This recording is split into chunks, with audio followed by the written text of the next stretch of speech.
Good evening and welcome to Saint Ansgar, Iowa. It's a little bit wet. We got the window in front of the camera. Don't worry, folks. We'll change that before this game starts. Don't you worry about that. Candle Genius here.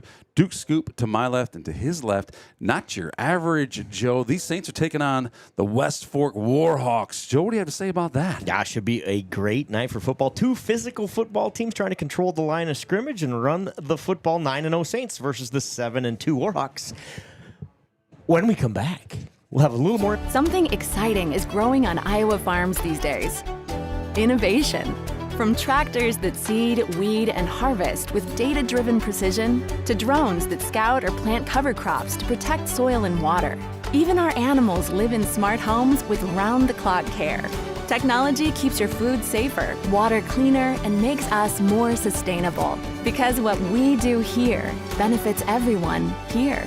Life on the farm makes everyone's life better.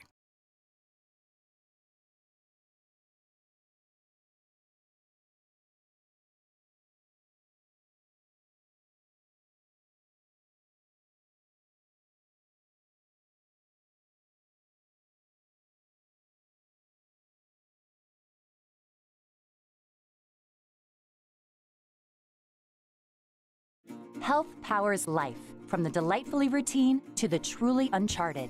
Building a relationship with a primary care doctor is one of the easiest ways to stay healthy. So if you don't have one, get started with Mercy One. From annual wellness visits to screenings and immunizations, our primary care doctors can help you be proactive with your health, ensuring you're ready no matter what life brings next. Find care at mercyone.org/healthpowerslife. How do you make everyone's favorite buffet even better? How do you make the country's best chicken even more exciting? How do you make Thursday the best night ever? Wing night at Pizza Ranch. All the wings you want, plus all your other buffet favorites. And for a limited time, try the sweet heat of our new honey hot sauce. The country's best wing night is here. Taking flight Thursday nights, only at Pizza Ranch. There's a kind of magic to making memories, to finding time for the little things and the big things, the new things, and the things you'll do over and over again. It's the magic of a job well done and a well-deserved day of rest, of living life to the fullest with the people you'd never want to live without. Fairway, closed on Sunday, open for life.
This broadcast is brought to you in part by Saint Ansgar Chiropractic.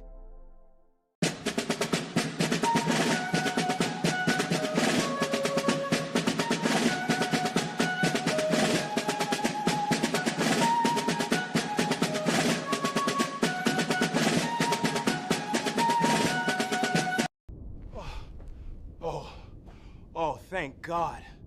Please tell me you brought Paradise Pizza.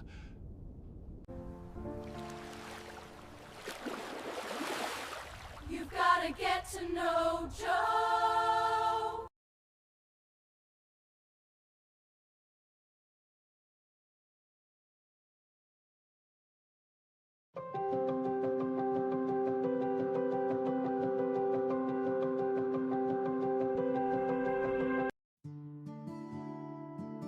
Town & Country Insurance Agency is a proud supporter of Saints TV. Sometimes you just feel out of your element. That's when you call in a local team who knows the lay of the land. Because even when you don't play it perfectly, you've still got the team behind you. At Saint Ansgar State Bank, we're that team. For your savings, for your business, for your next big leap. So whether you're spiking air, eating sand, or launching your goals, don't go it alone. Saint Ansgar State Bank, your winning team, your local bank since 1891. Fleece and milk house candles. It's cold in here.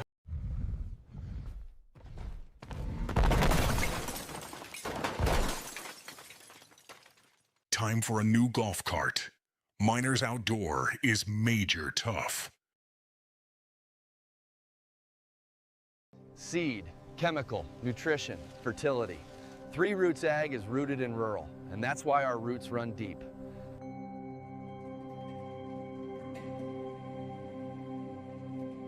Hey, Mom. Better call Adams Painting and Drywall again.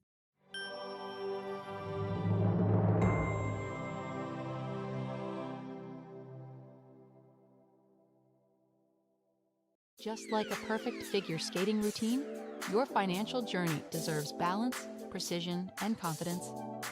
At Saint Ansgar State Bank, we support every step, from your first savings account to your biggest leaps in life. Whether you're carving out a future for your family or spinning toward retirement, our team is here to help you land it with grace. Local roots, trusted service, financial strength that shines. Saint Ansgar State Bank is a proud sponsor of Community Champions, on the ice and beyond.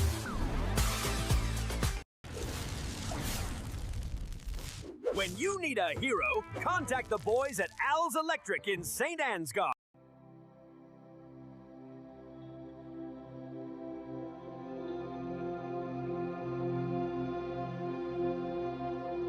Family-owned and operated Patterson Seed is your solution to higher yields.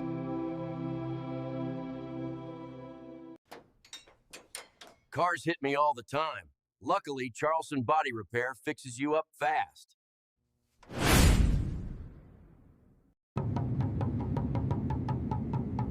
With soybeats.com, my candle making is on cloud 9.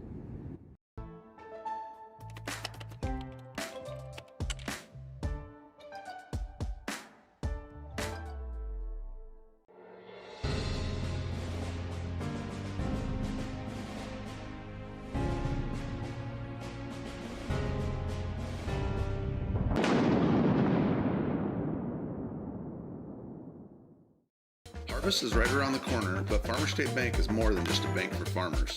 So whether you're a small business owner, a student, or a family, FSB is the right financial solutions for you. We are a family-owned local community bank with 7 locations across North Iowa. Visit one of them today or check out our website at fsbbanks.com.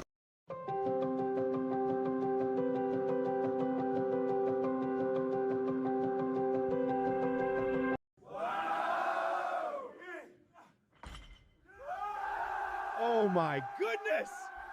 At Saint Ansgar State Bank, we do the heavy lifting so that you can focus on what really matters. Saint Ansgar State Bank, celebrating 135 years. When innovation meets horsepower, great things happen. Johnson Oil keeps Absolute Energy moving, fueling their plant with off-road diesel, swapping forklift cylinders, and setting tanks for the crews that keep the work going strong. And from Absolute's locally made E85 to the roads of North Iowa and southern Minnesota, we deliver it straight to our customers. 1 mile, 1 tank, 1 partnership at a time. Because powering progress takes more than fuel. It takes trust. Johnson Oil. Contact us today for more.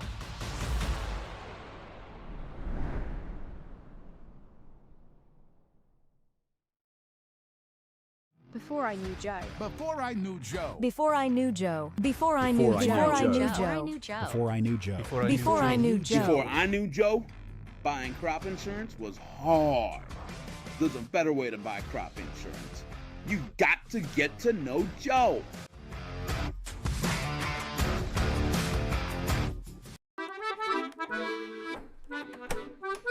You know, there is a better way to buy crop insurance. You've got to get to know Joe.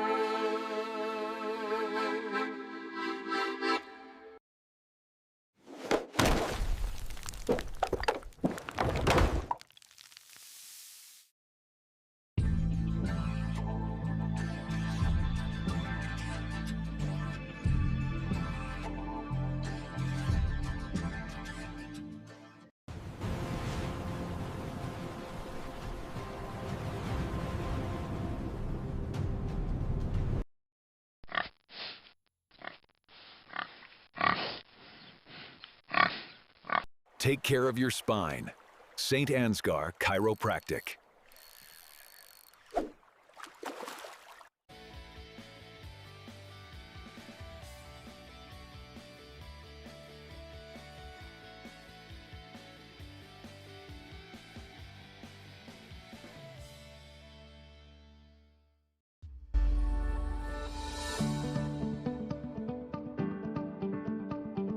Focus Insurance Team.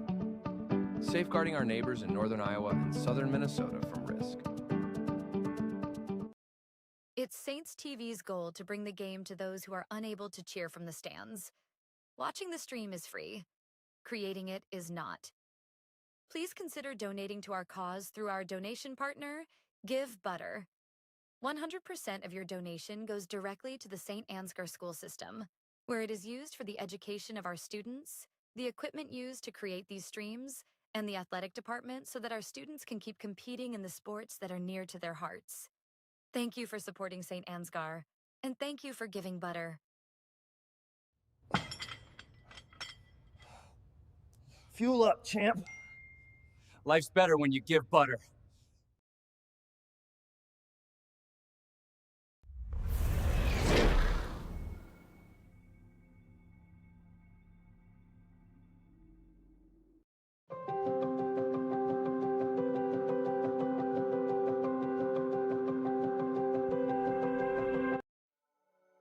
Thank you, Patterson Seed and Saint Ansgar, for your generous contributions to Saints TV.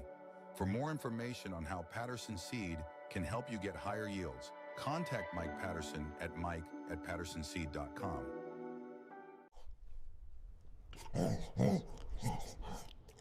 At Canine Cabin, I'm treated like a king. Invest in their future. Choose Saint Ansgar State Bank.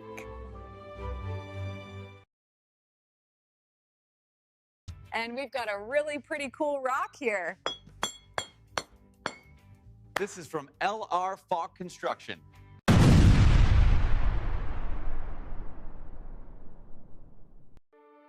This broadcast is made possible thanks to the generous contributions of the advertisers you see here, as well as the Foundation for the Enhancement of Mitchell County and the Saints Legacy Fund.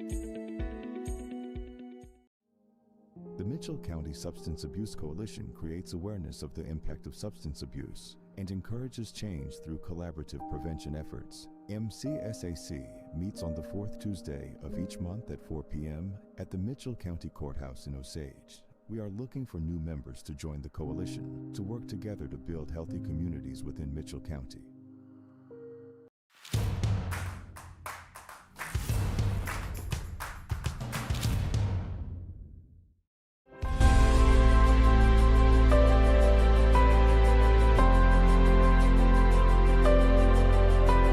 mustache makes him a man. The candle makes him a ladies' man. Milkhouse Candles. Tonight's the night. Life's full of bumps, but thanks to LR Falk, at least the road isn't one of them.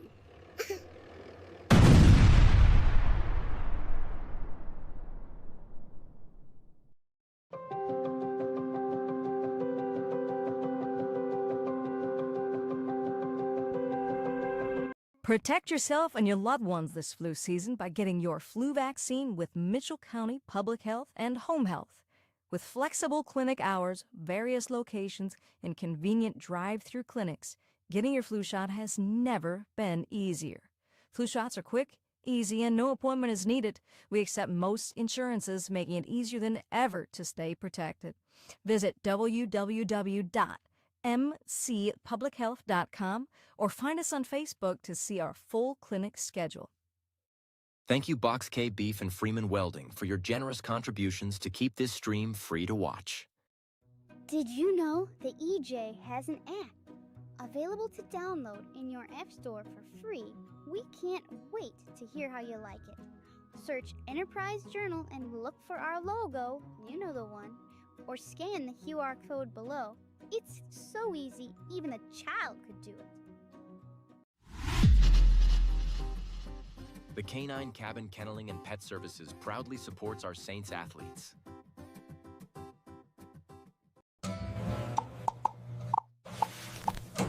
Oh my, milk house is getting bubbly.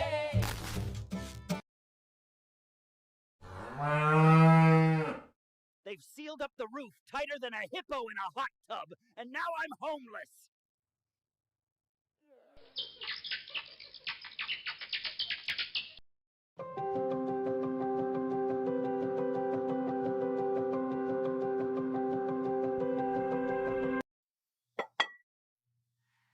I can always find the perfect gift at Home Sweet Home in Saint Ansgar. Colbert Realtors helped us find the perfect home. Love you, guys!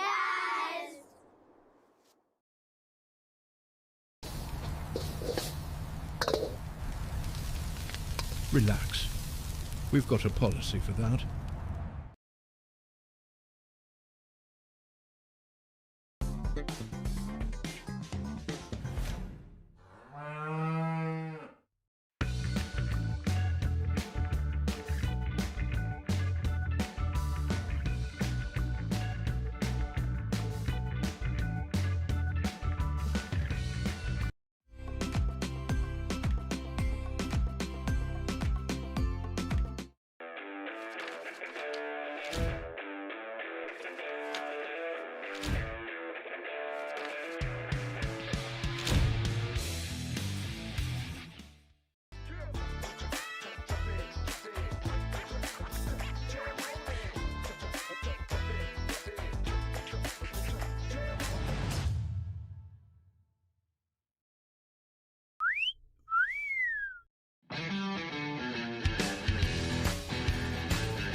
Every single job that we do, either one or both of the owners are on the roof overseeing and often installing the products, which is something that we really pride ourselves on and make sure that we're going above and beyond.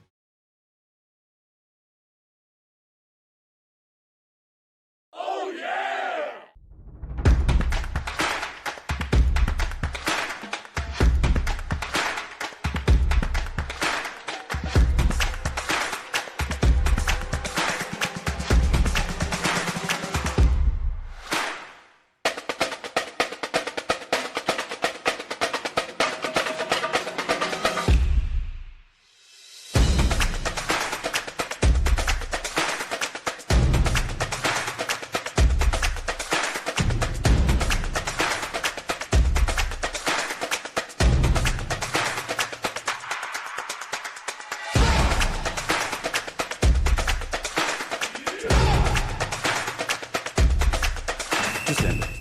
Look at this. So, guys, this is our cameraman. His name is Boy Wonder. He's here on his dinosaur tonight, running, because I think probably just for body warmth, maybe. Sit on your dino and stay a little warmer. Talking to the referees, making friends. Are those actually the referees, or are those just people in costume? It is Halloween. Happy Halloween. That's here. a great question, dude. Yeah. We have dinosaurs and imposter officials, perhaps. We don't know. Allegedly. 8 minutes, 30 seconds to kick off here. In St. Ansgar's, the 7-2 Warhawks visit your 9-0 St. Ansgar Saints. We talked about it off the top. Two physical football teams. Control the line of scrimmage is the name of the game tonight. Both teams are going to want to run the football and play stout defense. Saints are undefeated, riding one of the most dominant rushing offenses in Class A, averaging 300 yards a game on the ground.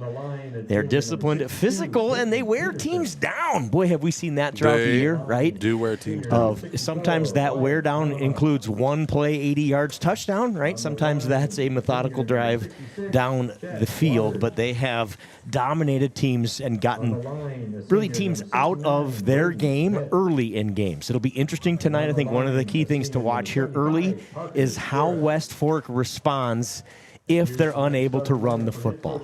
We've seen that the last, 5 or 6 weeks now, where teams come out and just throw the football, just abandon the run game from the drop and just go throw the football. I don't think West Fork will do that. I think they're going to have to try to establish that run game. They're scrappy, tough. They've battled in close games all season long. They have a workhorse running back of their own in Dax Sunken, and they have a defense who also has a bunch of tackles for loss and sacks. They get teams behind the chains as well.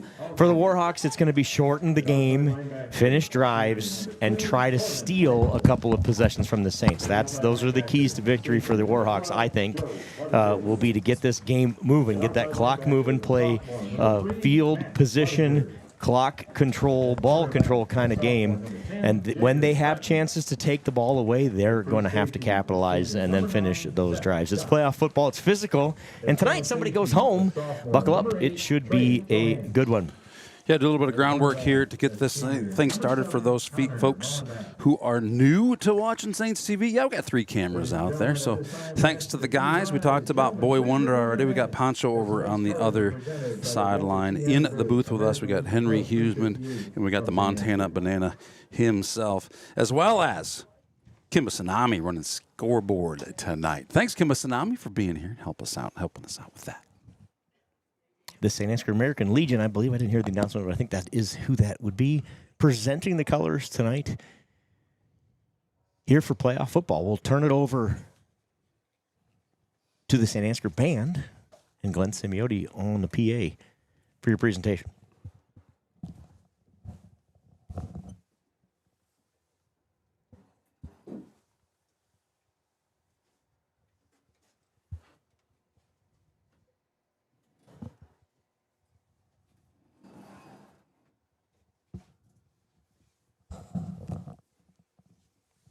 Now, please remain standing for our national anthem being performed tonight by the Saint Ansgar Marching Band.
All right. Thanks to the St. Ansgar Marching Band.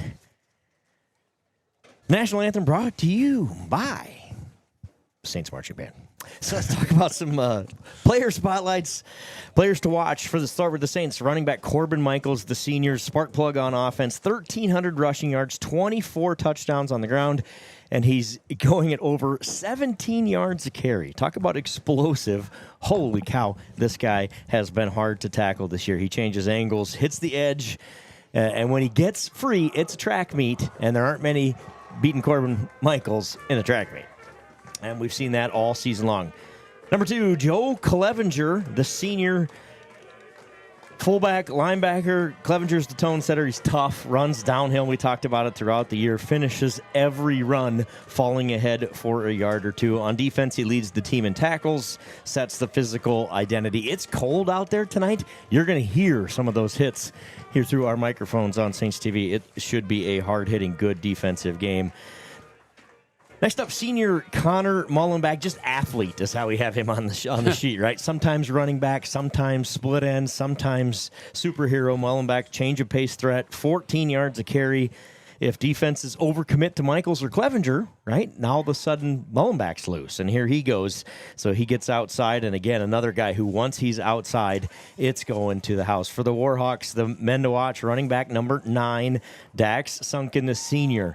Everything West Fork does goes through Sunken. 1,100 yards rushing. He's tough, plays with leverage and patience. West Fork's going to, if West Fork's going to control the clock, which has to be what's in mind, what they have in mind tonight to stay in this game, it's going to be on the back of number 9, Dax Sunken. Kind of his complement is Blaine Schultz, the running back. He's the perfect complement. He's kind of more of a speed back. Can hit that crease. Has like 600 yards on the season. Another guy to watch, number 2, Xander Hansen, the junior quarterback. We saw him, was that last year down there we played at West Fork, Kansas Genius? Do you remember? Up on, or was it 2 years ago? The time goes so fast. It does go fast. So we would have been there. I feel like it was last year. I think it was last year down there, and we said throughout the game, like, this kid's legit. Like, he's going to be the real deal. He was obviously just a sophomore then, has grown up. He doesn't throw it a ton, but when he does, he's been super effective with it.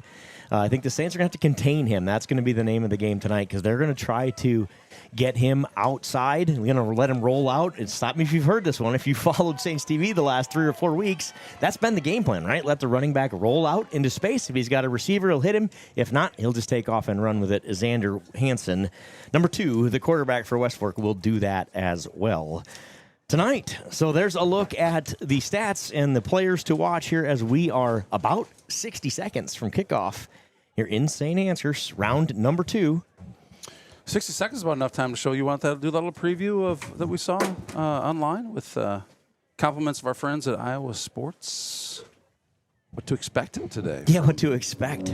Let's roll in. If Cam Scadaboo had a brother from Iowa, it'd be this dude. Meet Corbin Michaels from Saint Ansgar, Iowa.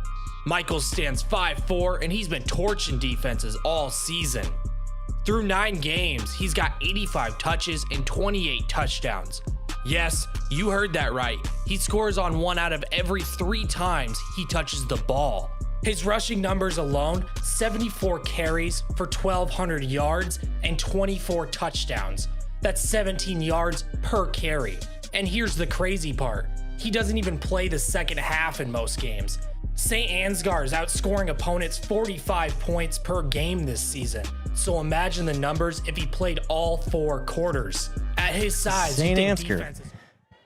We'll talk more about that here in a minute. 35 degrees here at Kick, 7-mile-an-hour west-northwest wind. The Saints have Mullenback and Michaels back. The kick from the hash. Short kick into an up man. I don't know if that was an intentional onside kick attempt. Either way, the Saints recover it. Number 51, our favorite left tackle, Derek Heeman. He-Man. So, yeah, that was a thank you, Iowa Football, I believe is the... yeah, go find them on Facebook. Instagram and Facebook, and IA Sports with a Z, I believe, is how you will find a lot of their content. They do a great job of highlighting Iowa athletes, what fun it is to tune into the channel. Got a lot of followers, and go up and sign up. Be another one for them. I like to play, actually, from West Fork. Like, do something different. Go kick it at one of the big Saints fellas. Are so dangerous, yeah. Instead, they give the Saints a short field. They start at their own 47. Schwiesow hands it to Mullenback, and Mullenback Mullenbeck to the edge, big gain, out of bounds across the 40-yard line of the Warhawks.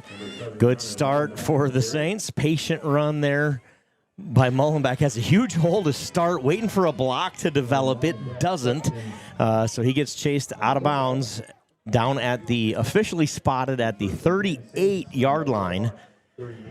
Make it a 15-yard gain to start for Connor Mullenbeck. So many things to love about Mullenbeck, but his patience, he's always so patient. You watch him in his runs, and he just waits for his blockers, lets him. He doesn't need to go all out, right? Just wait for those blockers, do your thing. Corbin Michaels on his first carry, 20, 10, touchdown Saints. Corbin Michaels on play number 2, takes it to the house, 38 yards for the touchdown scamper, 6-0 Saints. Great bit of blocking by his guys and a great bit of running from Corbin like we've been watching all year long. Great job, Corbin. These Saints have started hot the last 4 or 5 weeks with 2 and 3, maybe sometimes 1, right? We had a couple of games start with a 1-play drive. First play of the game last week. Michael's first run last week. Same thing this week. Great job by those big guys up front, Heeman, Beeson, Ostrander, Halverson, and Vroom. Doing work in the running backs, making it look easy. 38-yard touchdown run. We're going for 2 here. Michaels for 2, got it. 8-0 Saints as Corbin Michaels caps off his own touchdown run of 38 yards with a 2-point conversion. It's 8-0. So West Fork gambles to start the game. Look like they tried to kick it into one of the big guys and get an early kind of I'll call it a partial onside kick. It looked like to me, at least an attempt at it, and the Saints recover. 2 plays, 53 yards, and it's 8-0. There's another look at that touchdown run by Michaels. You know, and thank you, by the way, Corbin. I was hoping that playing that video pre-game wasn't going to jinx. Not that anything we would do would jinx the game, but, you know, you don't want to be. Yeah, look at escorted by Mr. Mullenbeck all the way to the pylon. Saints will kick it off here. Sophomore Porter Suisse out to do the kicking. But just joining us, West Fork wins the toss, chooses to take the kickoff in the second half. So Saints take the kickoff, which is a short kickoff. He-Man himself gets that, what, the 40-yard line? Is that about where he was at, Joe, when he got that? 47. Saints started at the 47-yard line. Short field, 2 rushes later, one by Holy Moly Mullenbeck, and 1 touchdown run by Corbin Michaels, and Saints are up by 8. And Mullenbeck's was a 1 missed block away from a touchdown himself on carry number 1. Return across the 30-yard line for the Warhawks. They'll have it for their first offensive possession. Schultz, I believe, on the return, number 24.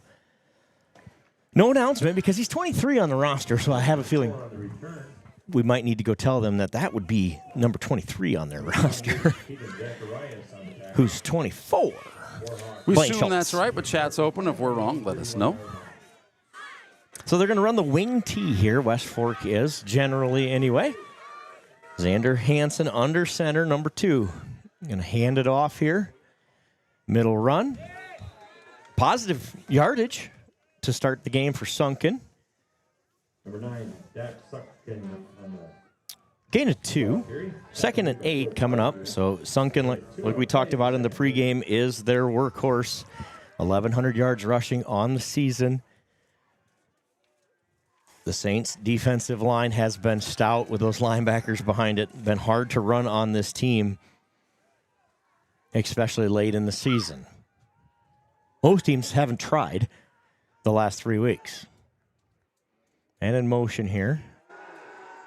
Sunken looking to throw it, and he goes down. Corbin Michaels comes flying up from that outside linebacker spot, lays the hammer for sack number 1 of the night. Big loss on the play. Loses 9 yards on the play. Brings up 3rd and 18. 3rd and 18 coming up. What a play from Corbin Michaels. Great job, Saints defense. Great job, Corbin Michaels. Once again, defensively. Big loss. Watch for the blitz here. Watch it coming again. On 3rd and forever here. I think the Saints will bring it. Let's find out. They don't, going to drop into coverage. Pressure provided up the middle. Chase Haugen and Matt Clevenger make the tackle on the QB keep. And the Warhawks will punt it away. Gain of 4 on the play. It'd be 4th and 14. And the Warhawks will punt it away. 4th and 15. Great defense by the Saints. 3 and out after the score, and the Saints are going to get the ball back here. Xander Hansen, I believe, is your punter. Or is it Sunken? Either way, you can't get the snap pulled up. Falls on it. And again, in high school football, that was Xander Hansen, by the way, the quarterback number 2. When you have possession of football and your knee is on the ground, you are down. So the Saints will have an extremely short field here. They're set up 1st and 10 at the 18-yard line. 2 offensive possessions for these Saints, 2 short fields for these Saints. And things not going West Fork's way to start this one tonight. See if the Saints can take advantage here after the bad snap on the punt. Timeout Saints. Didn't like what they saw alignment-wise, so Coach Clevenger burns timeout number 1 of the first half. What a start for the Saints. 2 carries, 53 yards combined. Corbin Michaels goes 38 yards into the end zone for touchdown number 1. After the sack by Corbin Michaels on defense, forces the punt. The punt snap rolls back to Xander Hansen, the punter. He falls on it, and the Saints take over from there. The ball is officially spotted at the 17-yard line. So, again, the Saints call timeout from the sideline there prior to that first down snap. Maquoketa Valley and Wapsie Valley in a shootout, 7-7 in that one.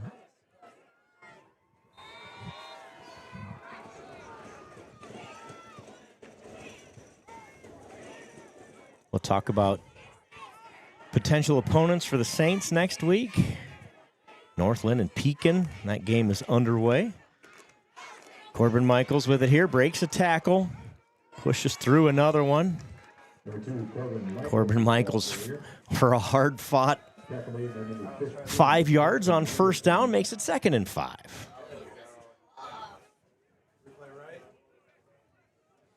Sunken and others in on the tackle for the Warhawks.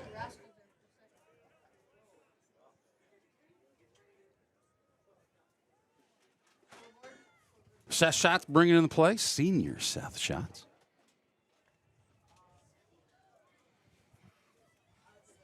Saints back in the wishbone here. Schwiesel surveys the defense. Hands it off to Mullenbeck. Connor Mullenbeck tries the right side for 5 more. A first down. Connor Mullenbeck with his 2nd carry of the night. Right at the line to gain. Let's see if they give him the first down. They do not. I'm going to say he's just short. 3rd and inches.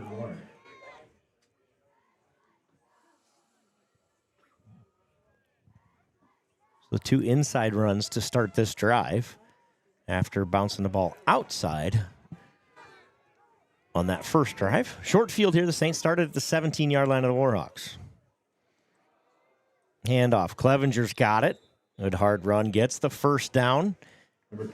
And 4 or 5 more. It'll be 1st and goal Saints. As they move from the 8-yard line to the 3. 5-yard gain there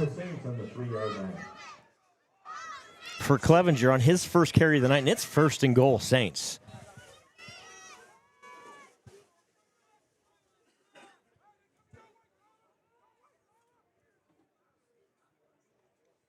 Corbin Michaels with it. Corbin Michaels short inside the 1. Corbin Michaels gets 2. It'll be 2nd and goal. Might have congested down there, Joe. Yeah, good job by the Warhawk defense. Look what I found. You're not going to believe this, but you see that hat right there? Oh, I see. You see that hair? You see that beard? That is none other than Sandy Claus right here in Saint Ansgar. And I believe he's wearing Birkenstocks. I think it's Probably a little warmer down here than he's used to. I bet. Schwiesau hands it off to Clevenger, and Joe Clevenger goes into the end zone. Touchdown, Saints. Joe Clevenger with the 1-yard touchdown plunge makes it 14-0 Saints. Just 5 minutes gone in this first quarter. The Saints take advantage of 2 short fields. They lead at 14-0. 2-point conversion attempt on the way. Touchdowns for seniors Michaels and Clevenger to start.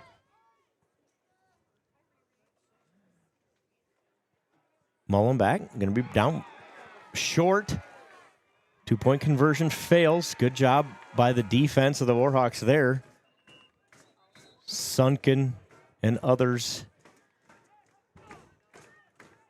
deny the 2-point conversion attempt. It'll stay 14-0 Saints after the 17-yard touchdown drive. Nice shot by the Warhawks on that one. I mean, they needed something. They needed a spark, right? Yeah. the game has not been going their way. It's still really early in this game, 6:54 remaining here in the first.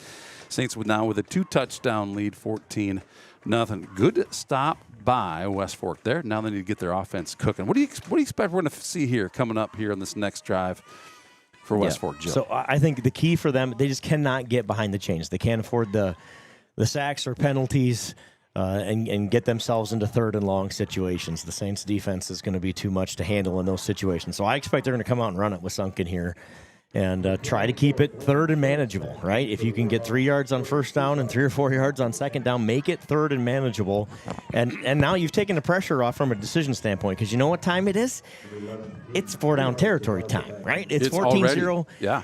Early in this game, it is a playoff game. It's win or go home time. They've got nothing to lose. Go for it. And I think that's what you'll see from here is and now that'll give them the confidence here. Go back to your run game. It worked on that first play, right? A gain of 3, which against the interior of the Saints defense is a pretty long gain. So go. I think they'll go hammer that here the rest of this quarter, because they can't afford to let the defensive pressure hurt. A good return would help across the 30-yard line.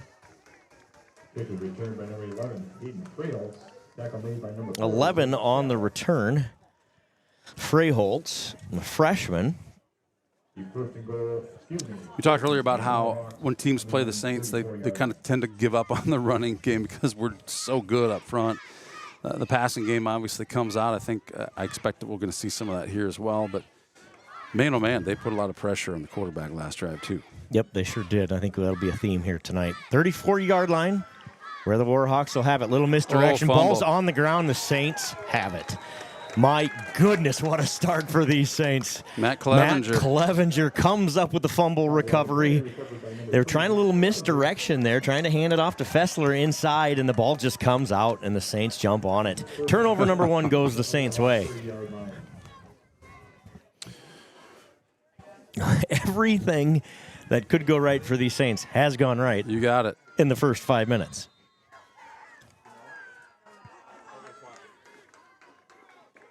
A drive in number 3 starts from the 30-yard line of the Warhawks. Another short field. Out of the wishbone. Back to pass. Looking for Mullenback. Has him. Connor Mullenback makes a man miss with his speed. Rolls forward short of a first down. Goes out of bounds. Takes a big hit. Keep an eye on him. Yes, nice trying to run there. through it here, but looks like they're going to give him a quick breather. Andrew Hall's going to go in after the pass. Leads to a gain of 7. Schwiesau to Mullenback on first down. Mullenback made a nice little move there to shake the first defender, but, man, he took a good hit as he's knocked out of bounds on that one. We'll keep an eye on that situation. Corbin Michaels, patient behind his blocking there. Corbin Michaels refuses to go down. Gets the first down. Gain of 4. 64. Wyatt Bonema on the tackle. So low to the ground. You see these guys just trying to use every bit of leverage they can to try and get him down, and he's not taking it. He's not.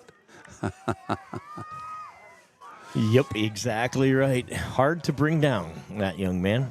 The mini fridge. I think I heard him referred to as this week. I like heard that too. Shreese out a pass, looking for Michaels. Out of the backfield, has him. Michaels zooms up the sideline. Into the end zone. Touchdown, Saints. An 18-yard touchdown reception. Shreese to Michaels. And it's 20-0 Saints. You can never count him down, right? It looked like, okay, he's going to get tackled. I mean, good play. He's going to get tackled here. We're going to get a first and 10. But watch the afterburners right here. Boom. Just gone. Goes by number 11, the freshman Hayden Fryholes, and it's 20-0. Mullenbeck is back out there for your Saints, number 7, back out there. Good news for Saints fans. Well, maybe watch for him here on this play motion from Michaels.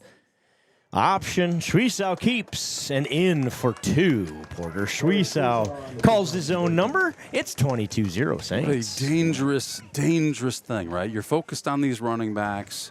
You're focused on some receivers. Quarterback takes it in untouched. I had no idea if he really had the ball or not, because I was as fooled as everybody else, but I thought he probably did the way he was running with it.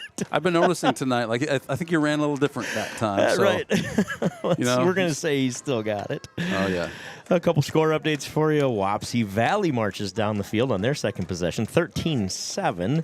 They lead that one. I can't find a score on this Northland game. Those of you out there watching around the world, if you can help us, if you know of a score in one of those 7 other games, let us know. Put it in the chat, please. I love it. We have viewers from all over all over the world, right? Indiana and India. Thanks for chiming in. Speaking of supporting, that little QR code in the top right, that's where we take our donations. So those of you who are watching for free tonight and like watching these games for free, please scan that code and donate. 100% of the proceeds go right back to the Saint Ansgar school system to support events just like this one. Joe, you're not getting paid tonight or ever. Or ever. Exactly. Watching from California. Thank you, Phil, for tuning in. Good return. Oh, across, man. Still on his feet. This is Schultz. Reverses field. Matt Clevenger tracks him down, though, around the 38-yard line. That's a great play. I thought that ball was coming out on that first tackle. Felt like he had him by the arm. He's just going to strip that ball out. More bad luck for West Fork? Question mark. Negative. He's just going to use that leverage, turn himself back the other direction, pick up some more yards. So if you can, scan that QR code, donate here, help keep this production free. And yes, we do have students involved in this production. We got 2 students up here in the booth helping us with the production. We got 2 students on the field running cameras. Great to be a part of this, bringing you all the Saints action. Xander Hansen going to hand it off. This is Schultz again. Counter there. Clevenger, Joe-style Clevenger, in on the tackle. Gain of 4. Got a lot of activity from the Clevengers tonight. We do. Matt Clevenger recovers a fumble on the last drive. Those 2 brothers, sophomore and senior linebackers. Fun to see those 2 guys play together. We've talked about a couple of times this year, but it's one of the things I love most about small school, high school sports is the opportunity to play with your brothers, literally and figuratively. Here we got a couple of them tonight. Kind of fun to see. Dad Drew is your Saints head coach as well, for those of you tuning in for the first time from all over the world tonight. Handoff inside. Again, a lot of misdirection. Good job by the Saints. They stay home. No gain on the play. JT Red stays home. He's right there. Last man at the pile, Derek Heeman and Seth Schatz. That was Sunken on the carry.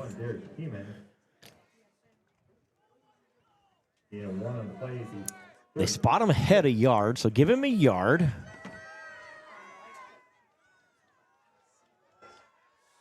Third and a long 6, or short 7, 6-7.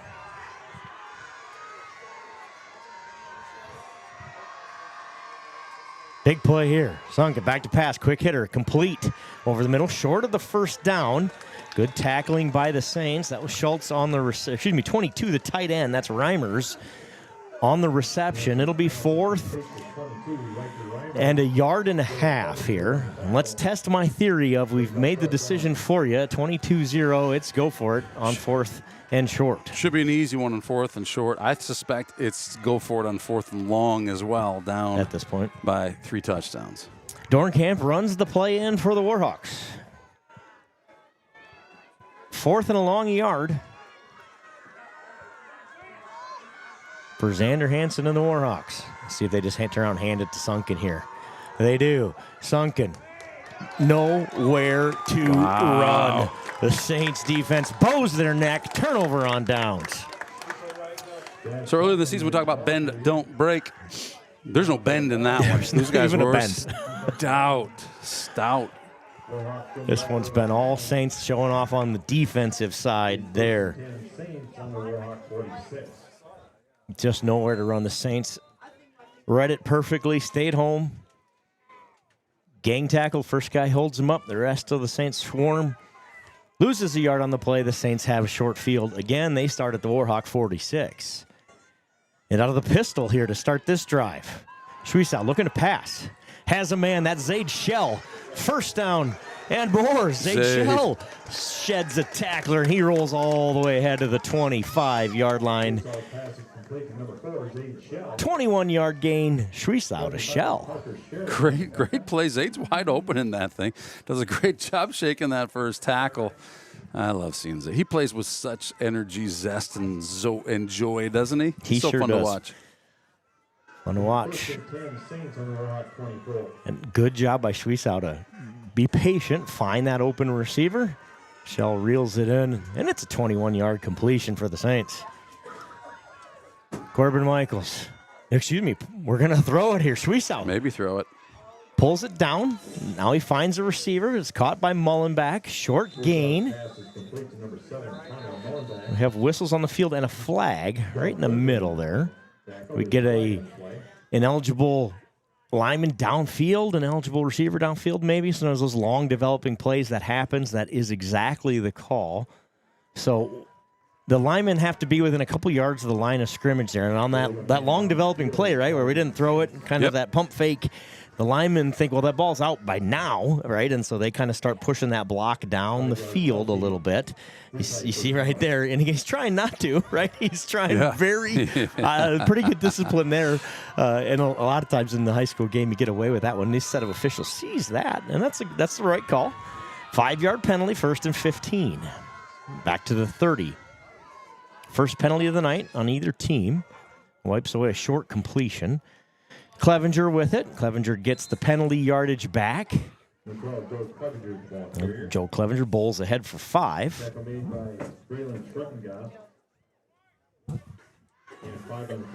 The push of that offensive line is so good. It just doesn't look like he's moving very far, right? But he's pushing. He's moving forward. Yep. Yeah. What looks like a tackle at the line of scrimmage is a 5-yard gain because our offensive line has moved their defensive front 5 yards down the field.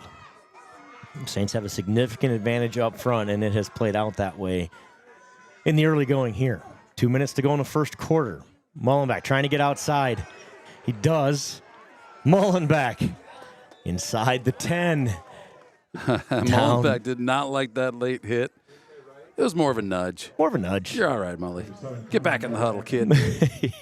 Inside the 10. Looks like he'll be spotted somewhere around the 9-yard line. So from the 25 to the 9, let's call it 16. 1st and goal, Saints. So fast to that edge. Yeah, and he was. I'm honestly, that's a 15-yard penalty. He's 4 or 5 yards out of bounds. Thank you. Got her. Clevenger, touchdown, Saints. Man, Clevenger. Joe Clevenger nearly untouched, 9-yard touchdown stomp.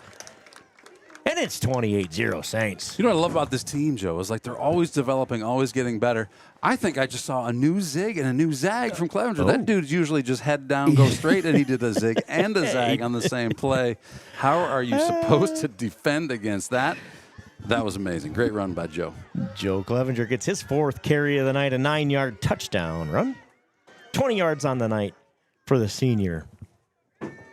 Saints line up and go for two here. Still 2 minutes to go, or nearly 2 minutes to go in the first quarter. They lead at 28-0. Clevenger to cap off his own touchdown. He does. 2-point conversion is good, and it's 30-0 Saints. A minute 47 to go in the first quarter. It's been all Saint Ansgar.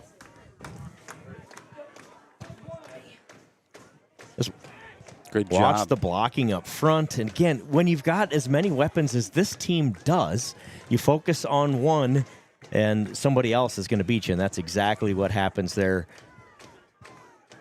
Michaels and Mullenbeck and Schwiesau pull a bunch of defenders to the right side, and Joe Clevenger goes left for 6. Hey, if your name is Dennis or Susan or Aunt Lisa, thanks for watching tonight. We appreciate you out there. You know who you are. Some familiar names here in Saints TV country. You might be in St. Lucia. Is that how you pronounce that? That is how you pronounce Thank that. Goodness, it is a I didn't want to get it beautiful wrong. place. Or so I hear. I see in the pictures anyway. Well, in that case, I'm going. You should go. 104 yards rushing what for camera the are we Saints. watching right there? That was... I'd be dizzy. Sorry, go ahead, Joe. No, say 150 yards of offense in 10 minutes to start this game. How do you know your this? Saints? That would be because we have the statistician Joel Carlson here. Oh, Joel. Fielded by one of the up men around the 30. He slips down at the 34-yard line where the Warhawks will have it for their third drive of the night. Fourth drive of the night. The first drive ends in disaster. The second drive ends in a turnover. The third drive ends in a turnover on downs around midfield. This is drive number 4. Everything has gone St. Ansgar's way to start this one. Feels a little bit wet. Had some rain here earlier. How do you handle that? Like, what's for those folks at home or the guy running the camera and talking right now? Do you bring multiple sets of cleats just in case? Most of these guys just have a bunch of stuff to clean all those cleats. Inside run for the Warhawks, nothing doing. They have these little plastic mats that work awesome for taking the dirt and mud and everything else out of those cleats on the sideline. So you'll see them stomping their feet over here on the sideline. That's what they're doing. Joe, who cleans the mats? Well, that would be those wonderful managers down there carrying those mats around and making sure everybody's set up.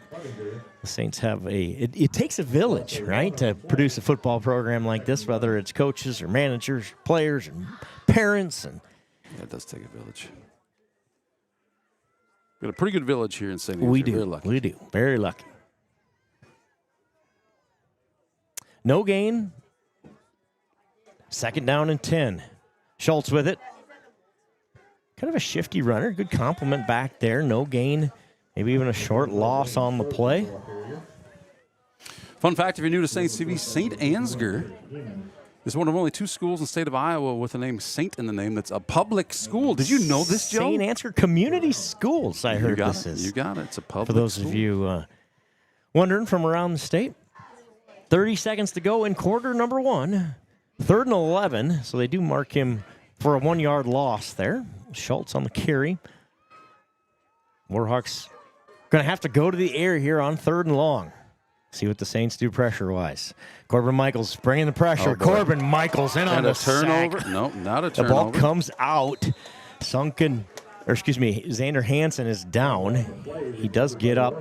The ball comes out. It is officially ruled a fumble. Recovered by the Warhawks.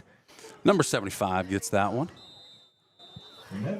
Parker Sheriff on the recovery, but it'll be 4th and 20 when we start quarter number 2. Quarter number 1 ends on that play. It's 30-0 Saints. Look at that. That ball definitely is out. Sheriff smartly jumps on it for the Warhawks. So they'll have their punting unit on 4th and 21. Even the aggressive side of me says you probably got to punt it away. You know, I was pretty sure it's 4-down territory no matter what, but that's a steep hill to climb, especially with the aggressive nature of the Saints' defense on what is sure to be a passing play. So, should we take a quick commercial break? We'll come back right after this with quarter number 2. Don't go anywhere.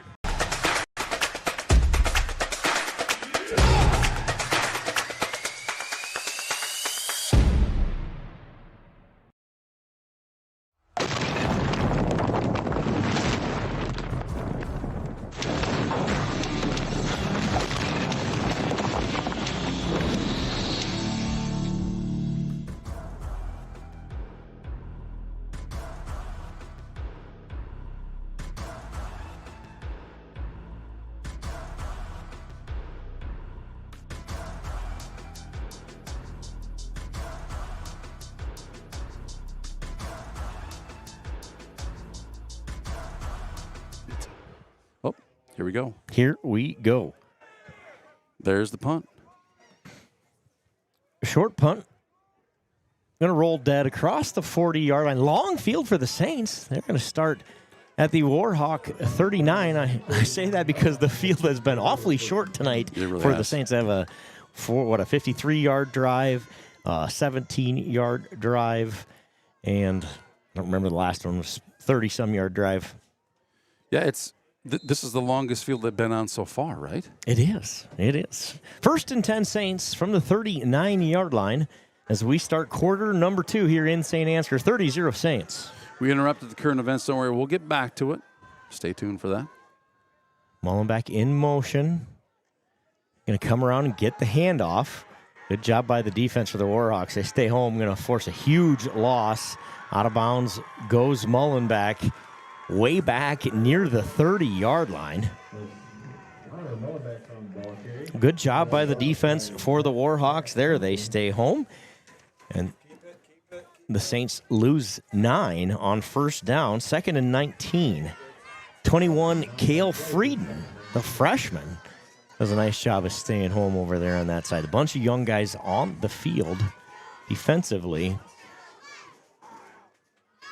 for the Warhawks. Clevenger. Oh, man. Clevenger breaks loose. Yeah, I told you that zigging and zagging. Clevenger. My goodness. Touchdown, Saints. Clevenger. See? Clevenger. The zig and the zag, Clev. It's what it is. It's the zig and the zag. Oh, a 69-yard touchdown run. Joe Clevenger, and it's running clock time here in St. Ansgar. So I can tell you what happened. I'll just tell you. I'm just predicting. In practice, it was like, Joe, I know you want to run just straight down the middle. That's what you want to do. But it's like a little treat, right? You get to do that. You got to do a zig and then a zag. And then you can run straight down the field. And he did just that. You can go, wow. The second touchdown run of the night for Joe Clevenger is one that you're going to want to replay. It is 36-0, 2-point conversion attempt on the way. Joe Clevenger has it. Joe Clevenger. Short. 2-point conversion. No good. 36-0 Saints. 11:29 to go in the first half. This one's been all St. Ansgar. Here's another look at the zig, the zag, and the downhill run. Oh, no. We don't have a zig or a zag. What happened? Don't know. It's there. It'll come. It's coming. Here it is. This is 2nd and 19, folks. 2nd and 19. And it looks zig, like little this. Zag there, and go. Here's your candy. Here's your treat. What a run. Great what a run. Great run. A spooky good run here on Halloween for Joe Clevenger. Joe Clevenger leads all rushers now with 90 yards on 5 carries. Oh, Sounder Klaus there is leading the troops. I did send it to you. Because of the 35-point rule, there will be continuous. Porter Schweisow would kick it off for the Saints. As long as the point differential remains 35 or more, the clock will run with just very few exceptions, injuries, official timeouts, things like that. Change of possession. Otherwise, the clock will run.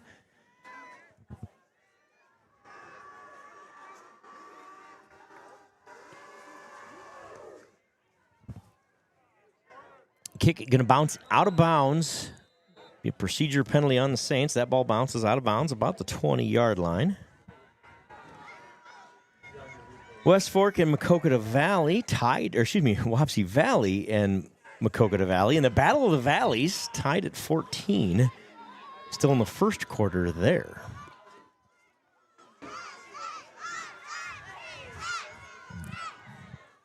Kick goes out of bounds. So with the procedure penalty, that'll place the ball at the 35-yard line. After the punt goes out of bounds.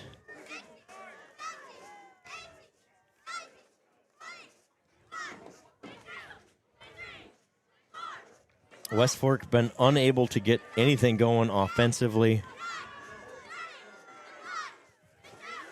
They have negative 12 yards rushing and 4 yards passing. More of the same on play number 1. Chase Haugen in on the tackle for the Saints. Just nowhere to run up front. Loss of 1 on the play. Connor Swenson gets his first carry of the night, I believe.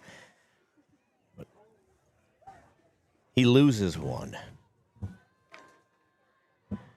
2nd and 11. Xander Hansen got up slow last time. He is back in the game. Hands it off to Schultz, who's got a seam. Schultz benefits from a nice block on the outside. And Schultz with a big gainer. Nice run. Favoring his left arm there. He's all right. That gets up holding that arm. Ball's placed at the 36-yard line. 28-yard gain. They had negative 13 yards rushing going into that. A good run for Schultz. And West Fork set up in Saints territory for the first time. Sunken, middle run. Good hard run for Sunken. He's going to get 4 on first down. Sunken is ball carrier, picked up by the middle of the defensive line. Heeman and others in on the tackle up front. 2nd and 6. Well, West Fork's got something going on the ground here after a big run to start the drive by Schultz. He goes to the sideline, and we'll keep an eye on that, see if he returns here. Swenson trying that same left side. Short gain on 2nd and 6. Yeah, the West Fork needed a spark. It feels like they've got one here now. Moving the ball in the ball downfield. carrier. Gain of 2, makes 3rd and 4.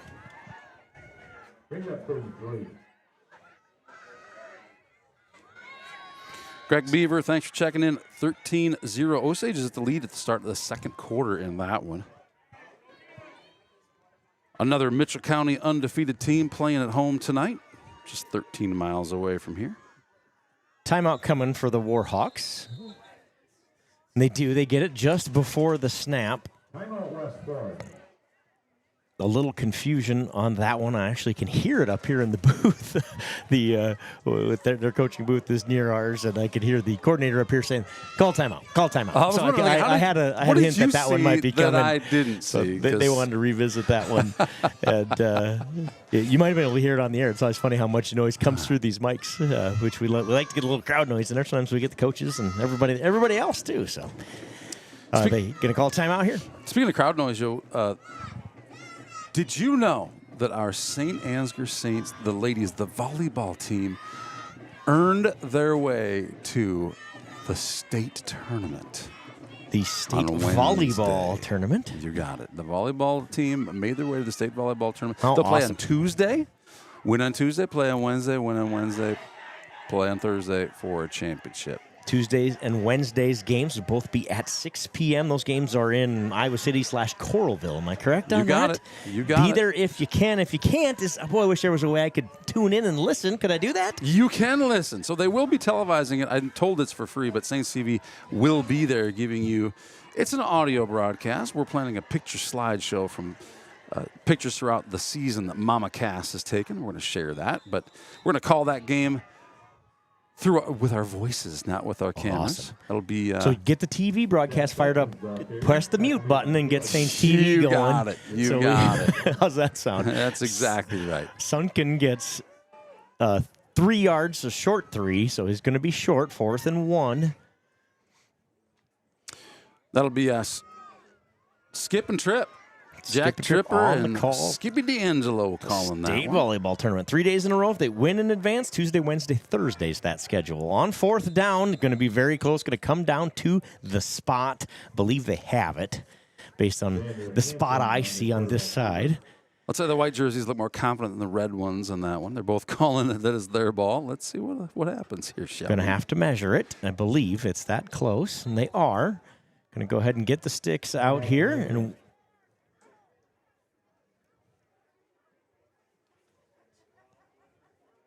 Sunken with the carry. What's your bet? I think he's got it. I think he's got it by the nose of the football. Let's find out. He does. Brian Hansen says, check your clock. Good reminder, daylight saving time is coming up on Sunday. Daylight savings time. Are they still doing that? It's still a thing. So you're going to fall back. You get an extra hour of sleep. I don't mind this one quite as bad as the one in the spring. Yeah, I'll tell you this, though. Like, we have viewers from everywhere, so we got to make the disclaimer. That's right. If you're in Arizona, do not mess with your clock. Mess with your clock, exactly. That's one of the beauties of modern technology is let's let the clock update itself, and you'll probably be all right. That's probably true. So it's first down West Fork. Their third first down of the night. A sunken middle run. Nowhere to go that time. Good job by the middle of the defensive line. And Joe Clevenger from that inside linebacker spot. He comes flying in to help with that tackle. No gain. Hale Dietrich in there as well for your Saints. But West Fork has found a little life here on this drive, back in the positive yardage category for the night. Big run by Schultz, who I don't think has been back. Number 24, I don't think we've seen since that big run. There he is, as I say that, in motion. Has the football on the same play. Breaks a tackle again. Big gain again as he slips out of a tackle. Had him in the backfield for a loss. But he's slippery. He goes out of bounds across the 20-yard line. Down at the 19. Gain of 7. I got to say, Joe, I have not seen a running back look as much like Corbin Michaels as he does this year. I mean, he's shifty. He can make guys miss. I don't even know what his yardage is for the season. He only has 600 yards on the season. Only. Like that's something that's easy. But, he hasn't been the primary ball carrier. Let me say it that way. It's been Sunken, number 9, who gets the pitch and the sweep here. And the Saints are keying on him, and I think that's part of why perhaps Schultz has found a little room to run, because we are ready to stop Sunken. They do that there. He loses 2. 4th and 5 coming up. Obviously, 4-down territory. Down by 5 scores. Down by 5 here, or down by 5 scores, 36-0. They have to go here on 4th and a short 5. Gonna get another pass attempt. We are. Good pressure and pursuit from the Saints. Gonna wing it out of, and it's caught. That ball is caught. I believe he's gonna be short of the line to gain. Turnover. Let's see what. No, they're going to give him a first down. Okay, there. Oh, it is across the. I didn't see that. He is across the 15, down to the 14, gain of 6. First down. Really nice catch. Gets the toes in there on the sideline. Did a great job with the catch. He knew exactly where he was. He knew exactly where he was. Made a great catch. Can we talk about the QR code on the top right? Look at that right there. Look at those toes. He's like, I know I got to get them babies down. Look at that. Does great that catch before Mullenbeck can get him forced out of bounds. Good catch for the Warhawks. First down. They have a little momentum here. Comes that play again outside. Corbin Michaels gets him that time. That jet sweep. Trying to get outside. Corbin Michaels just trips him up. Loss of 3 on the play for Schultz. And he gets up holding that arm again. He's going to go to the sideline. I mean, injuries this time of the year always so tough, and it seems like really, really good teams can be brought down by injuries to the players. So hate to see that if he's not 100%. Yeah, it looks like he's getting a little attention from a trainer over on the sideline. Motion this way. Middle keep, nowhere to run. Saints stayed home again. They didn't fool anybody there. Xander Hansen tried to keep it. No gain on the play, 3rd and 13.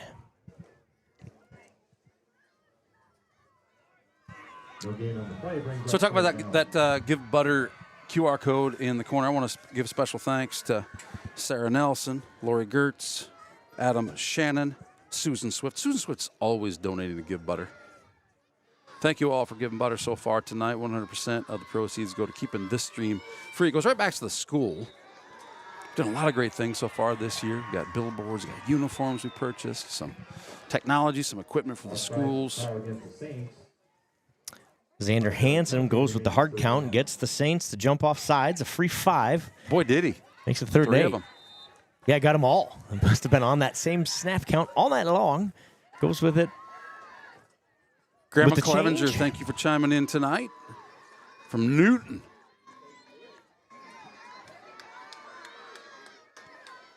So makes 3rd and 13, 3rd and 8. Much more manageable here in 4-down territory. Pressure, screen, complete, Sunken. Sunken is going to roll into the end zone. Touchdown, Warhawks. The Warhawks get on the board here. 2:36 to go in the second quarter. Nice play there. Good play call, good design, good execution. Hansen to Sunken for 6. Yeah, great job. They take advantage of the Saints' defense, the aggressiveness of the defense, so we're coming after them and run that screen. Successful for a touchdown. 36-6, 2:36 to go in the first half. Extra point attempt on the way. Riley Bonema, I believe, number 28 is your kicker. Kick is up, and it is good. 36-7 after the pass completion for the touchdown to Sunken. Nice drive for the Warhawks here. Yeah. They respond on that one. They needed a spark. They gave themselves that spark, and the clock was slow. Yeah, you saw how fast that rest of that second quarter evaporated there with the running clock. The clock will now go back to normal timing procedures here. Saints will have 2:36 to try to get a score of their own. West Fork gets the ball to start the second half. Coach Devin Sweesaw coaching the kids up right now. Get ready to return the second kickoff of the night that they'll be returning.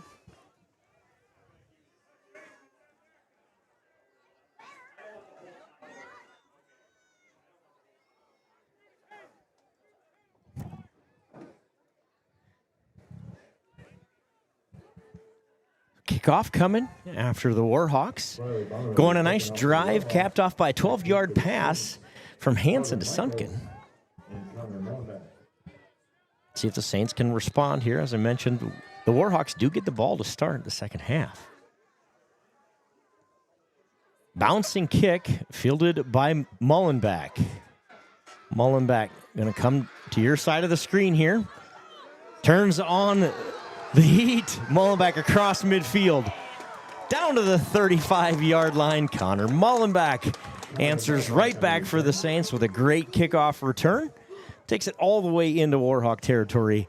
They'll mark him down officially at the 36-yard line of the Warhawks.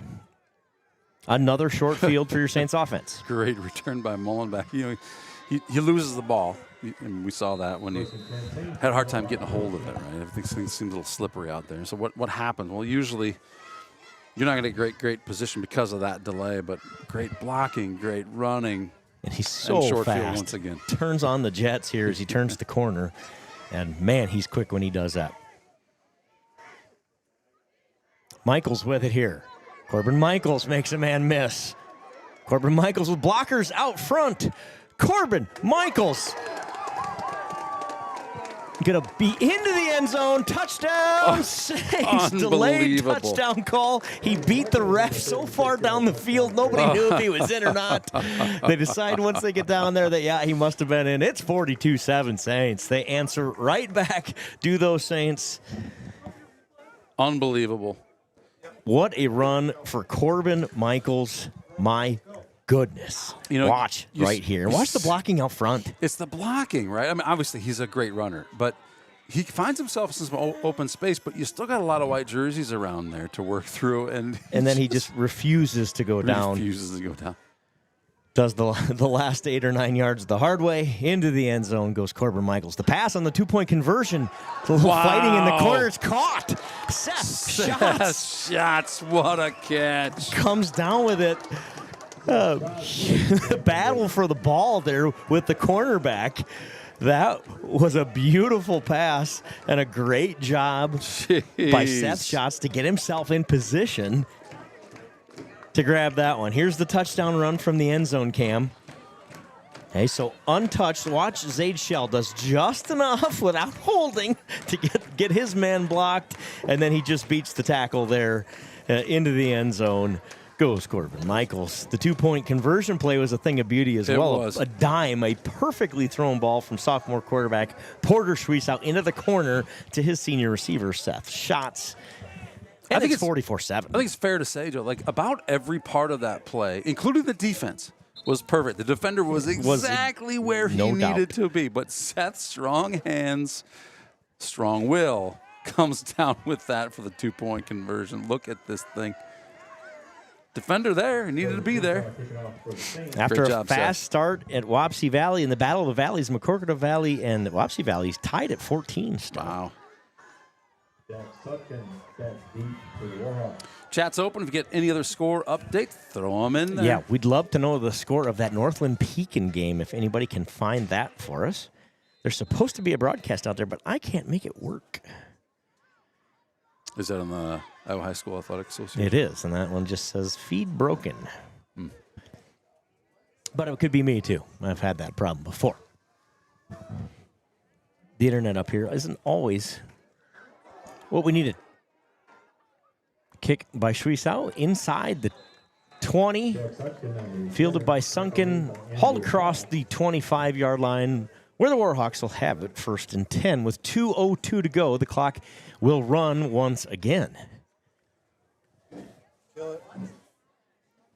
Update on the other score in Mitchell County. Osage 21, Hampton Dumont 0. That's a rematch too, right? Those two teams met earlier this season. You know, is that true? I don't know that for sure, so. but it would make sense. I think Osage rolled the first time as well. Osage coming to that one 9-0. Hampton Dumont 5-4. Handoff, Sunkens, tackled inbounds. Excuse me, that was number 0. 0 and 9 look a lot alike on these white jerseys with the black block letters. Connor Swenson, the sophomore, the ball carrier. Gain of 3, 2nd and 7. They're going to go fast here, under 1:15 to go in the half. Sunken back to pass, or Hansen back to pass, runs into Sunken, and then Derek Heeman brings him down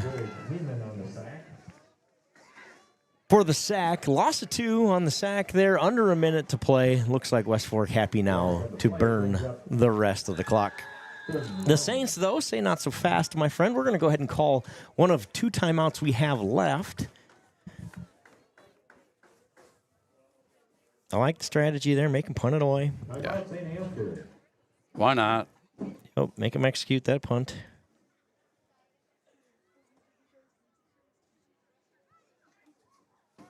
So this one has been all Saints West Fork, though. No quit in that team. They just put together a nice drive to put their first points of the night on the board. The Saints answer back with a 2-play drive capped off by a long Michaels touchdown run. You know what we haven't seen tonight? What haven't we seen tonight? An incomplete pass.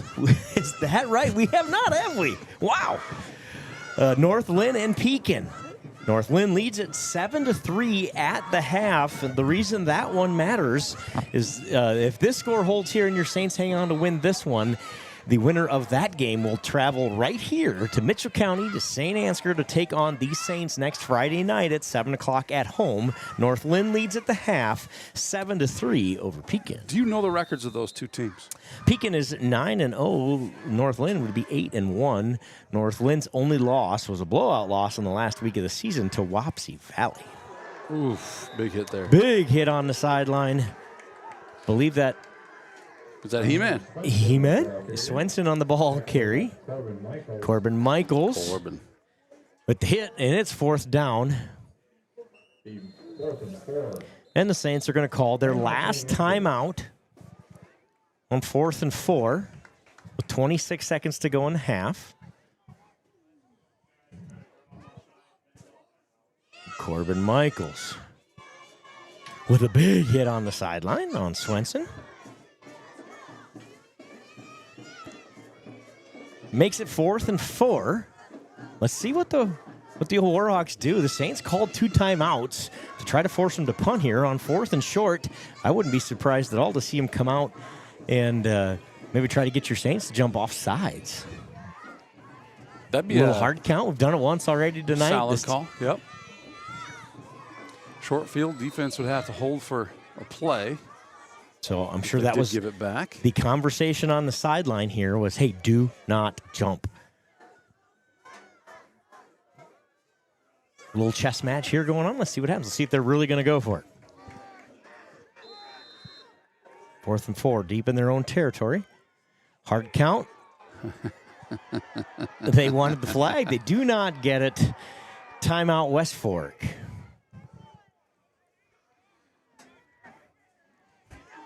It appears as though players jumped but didn't cross the that no neutral zone there, and were able to get back. Yeah, what is the prior difference? to the snap? I don't. Because they can get back before the snap and not contact. And you don't, right? and no one moves as a result of your your jump. Yeah. And I don't know how that works. I'll be honest with you. It's those you experts out there in chat can help us perhaps. In high school, I don't know if the rule is the same. In the NFL, if you jump like that and then me as the offensive tackle just takes a step back and false start, so they don't call me for the false start. They're going to call you because you jumped and were in the neutral zone and you caused me to false start as the offensive player. So I don't know if that's a case there where one of the offensive guys needed to move to create the penalty on the Saints. I'm not sure if that rule works the same, honestly, in high school football or not. There's so many little rule idiosyncrasies between the different levels. And it's one of the things we've learned throughout the years doing these Saints TV broadcasts is sometimes it's like, no, that is a rule. You're right. It's just not a rule at this level. Oh, boy. Bad snap. That ball's loose and live, recovered by the Warhawks. The Saints will have 20 seconds and the ball inside the 20-yard line. No timeouts. Clock runs, right? Running clock. Yep. And the Saints are going to try to get one play off. 4 seconds on the clock. 3, 2, 1. Saints do get the play off. Schwiesau looking to pass to Zaid Shell. Incomplete. That'll do it for the first half. It's 44-7 Saints at the half in a game that has been all Saint Ansgar on the offensive side. Big plays, domination up front for your Saints, who cap off that first half with 195 yards of rushing. Porter Schwiesau 3 for 3, 46 yards. He's got a touchdown pass to Corbin Michaels. Corbin Michaels has 2 touchdowns on the ground. Joe Clevenger has 3 rushing touchdowns and 90 yards of rushing. Blaine Schultz, the leading rusher for your Warhawks, 4 carries, 31 yards for that young man. Xander Hansen, 3 of 3, 22 yards, and the touchdown pass to Deck Sunken. And that'll do it for the first half. 241 yards of total offense for your Saints to 55 for West Fork. It's 44-7, and we're headed to the half. Thanks for joining us for the first half of this one. We're going to go to commercial break. We'll be back right after this message. Don't go anywhere. Second half coming up.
This broadcast is brought to you in part by Saint Ansgar Chiropractic.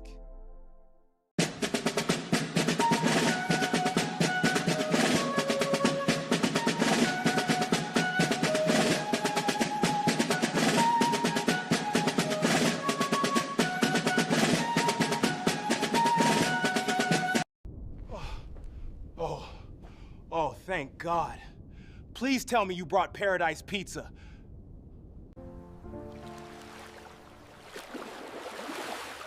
You've gotta get to know Joe.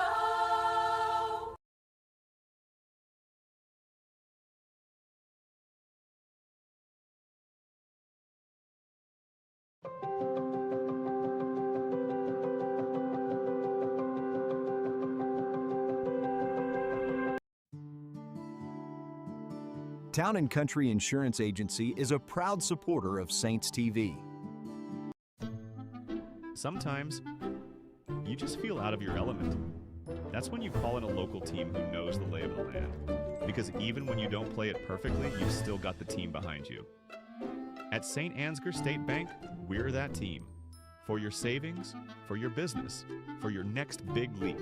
So whether you're spiking air, eating sand, or launching your goals, don't go it alone. Saint Ansgar State Bank, your winning team, your local bank since 1891. Please send milk house candles. It's cold in here.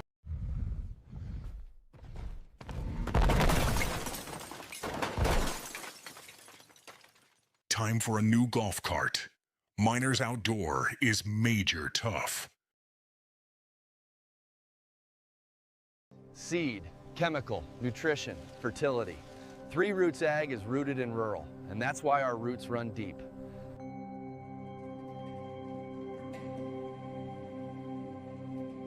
Hey, Mom. Better call Adams Painting and Drywall again.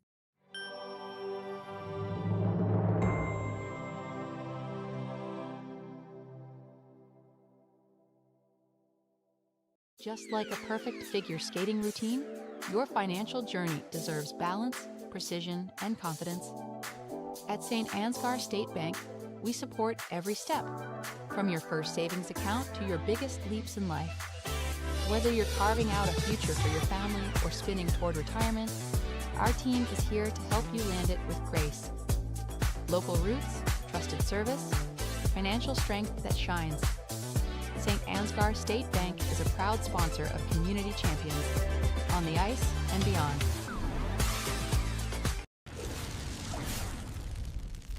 When you need a hero, contact the boys at Al's Electric in Saint Ansgar.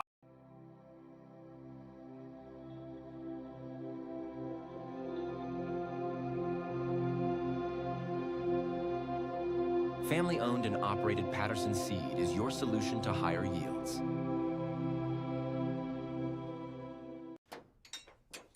Cars hit me all the time. Luckily, Charleston Body Repair fixes you up fast.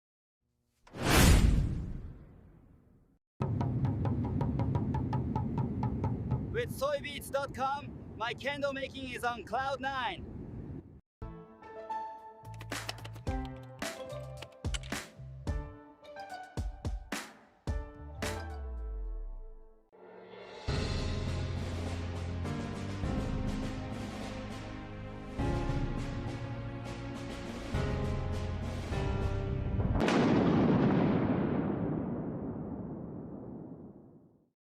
Harvest is right around the corner, but Farmer State Bank is more than just a bank for farmers. So whether you're a small business owner, a student, or a family, FSB is the right financial solutions for you. We are a family-owned local community bank with 7 locations across North Iowa. Visit one of them today or check out our website at fsbbanks.com.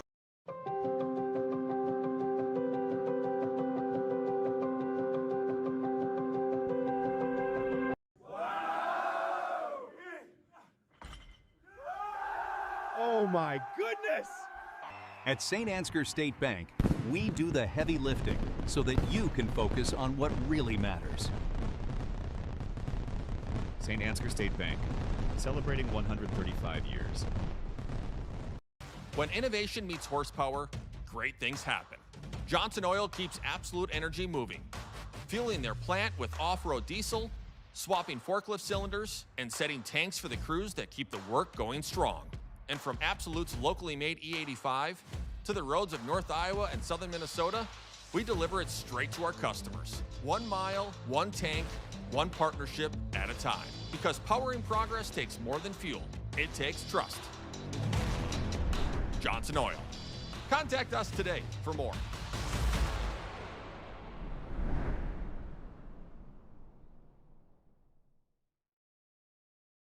Before I knew Joe. Before I knew Joe. Before I knew Joe. Before I knew Joe. Before I knew Joe. Before I knew Joe. Before I knew Joe. Before I knew Joe, buying crop insurance was hard. There's a better way to buy crop insurance. You got to get to know Joe.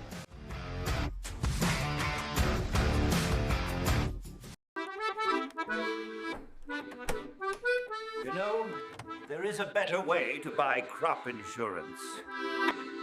You've got to get to know Joe.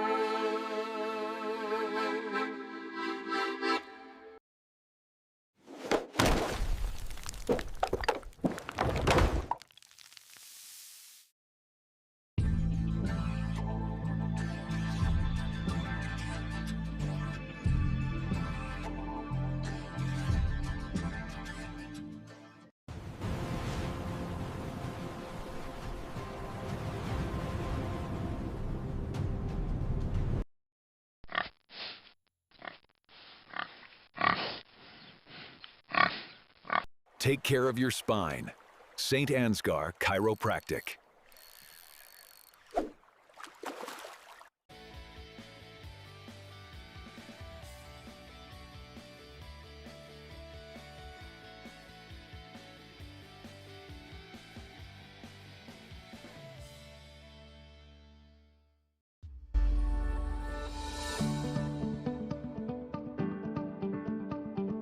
Focus Insurance Team. Safeguarding our neighbors in northern Iowa and southern Minnesota from risk. It's Saints TV's goal to bring the game to those who are unable to cheer from the stands. Watching the stream is free. Creating it is not. Please consider donating to our cause through our donation partner, Give Butter. 100% of your donation goes directly to the Saint Ansgar school system, where it is used for the education of our students, the equipment used to create these streams, and the athletic department so that our students can keep competing in the sports that are near to their hearts. Thank you for supporting Saint Ansgar, and thank you for giving butter. Fuel up, champ. Life's better when you give butter.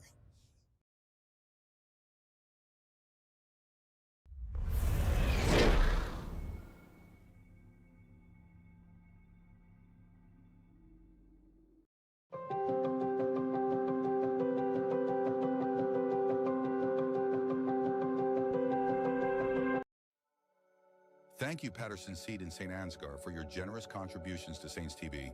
For more information on how Patterson Seed can help you get higher yields, contact Mike Patterson at mike@pattersonseed.com.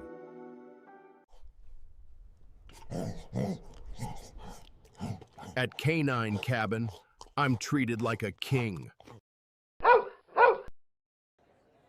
Invest in their future. Choose Saint Ansgar State Bank.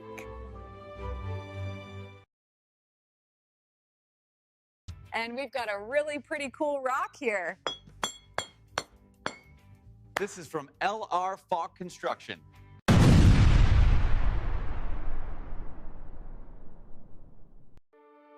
This broadcast is made possible thanks to the generous contributions of the advertisers you see here, as well as the Foundation for the Enhancement of Mitchell County and the Saints Legacy Fund.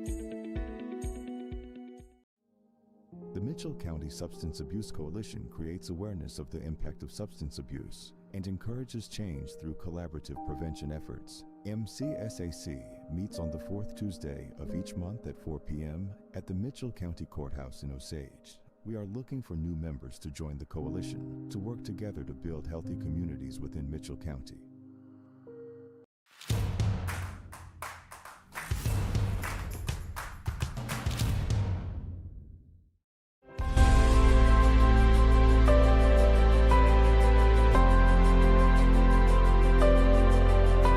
The mustache makes him a man, the candle makes him a ladies' man.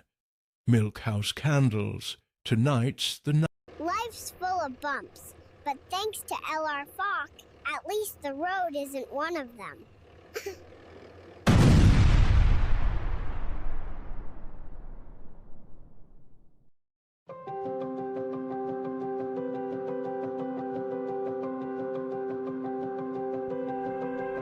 Protect yourself and your loved ones this flu season by getting your flu vaccine with Mitchell County Public Health and Home Health. With flexible clinic hours, various locations, and convenient drive-through clinics, getting your flu shot has never been easier. Flu shots are quick, easy, and no appointment is needed. We accept most insurances, making it easier than ever to stay protected. Visit www.mcpublichealth.com or find us on Facebook to see our full clinic schedule. Thank you, Box K Beef and Freeman Welding, for your generous contributions to keep this stream free to watch. Did you know the EJ has an app available to download in your app store for free? We can't wait to hear how you like it. Search Enterprise Journal and look for our logo, you know the one, or scan the QR code below. It's so easy, even a child could do it. The Canine Cabin Kenneling and Pet Services proudly supports our Saints athletes.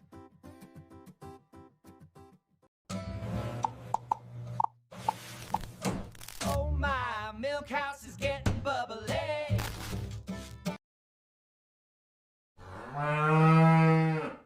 They've sealed up the roof tighter than a hippo in a hot tub, and now I'm homeless.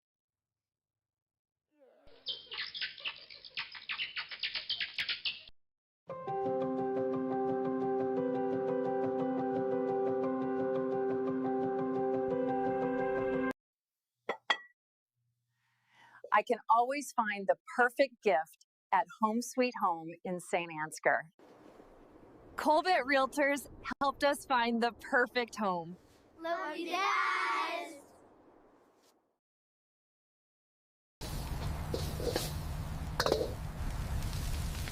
Relax. We've got a policy for that.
Every single job that we do, either one or both of the owners are on the roof overseeing and often installing the products, which is something that we really pride ourselves on and make sure that we're going above and beyond.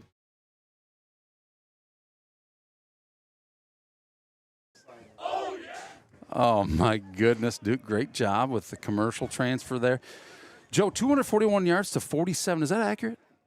241 to 47 is your total yardage here in this one. That's amazing.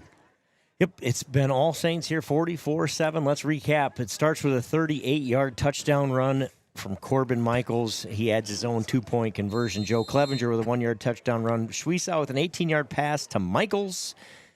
Clevenger with a 9-yard touchdown run, a 70-yard touchdown run from Clevenger, and one of the most fun runs you'll see from a fullback. Go watch that one again. And then Xander Hansen gets the Warhawks on the board with a 12-yard pass to Dex Sunken. PAT is good. Michaels caps off the first half scoring with a 30-yard touchdown run. Schweiss out of shots for the 2-point conversion. Is 44-7 Saints. Second half getting underway. A live update for you from that Pekin North Lynn game. The winner will travel here to Saint Ansgar. It is 7-3. The start of the third quarter. North Lynn leads that one 7-3. How are they starting the third quarter? We've been on a running clock a lot of this one, and we're just starting the third quarter. Yeah, that's a good question, Ben. They've played fast there at Pekin. Pekin of Packwood, I believe. Getting kick from Schwiesow. Going to bounce down near the 10-yard line. Sunken with it. Out near the 30. That's Sunken on the return. Tackled by a host of Saints at the 32-yard line, where the Warhawks will have it for their first drive of the second half. Joe Clevenger credited with the tackle. That's the only one that I recognized in there, but definitely Joe got a good hold of him, took him down. Brody Dolph in there as well. Matt Clevenger, I think, saw him flash in there as well for your Saints. Saints lead 44-7. Amanda checking in on that score. That's hand off outside. That jet sweep has worked. That has been the play that has worked for the Warhawks. Big gain on first down for Swenson. Gain of 9. Trey Johans in on the tackle for your Saints. Some would say there might be a lot of holding going on those sweeps on the top side of your screen there. I'll let you be the judge at home. As an official friend of mine told me once, there's a holding penalty on every play in high school football. We can't call them all, and he's right. Middle run for Sunken. Going to fall ahead for the first down. Yeah, I think if you ask a referee on that, Joe, they probably agree. Like, yes, there's always holding. We have to make the decision as refs. Did it impact the result of the play? The Warhawks get their 5th first down of the night on the Sunken 1-yard plunge. The ball at the 42-yard line. First drive of the second half.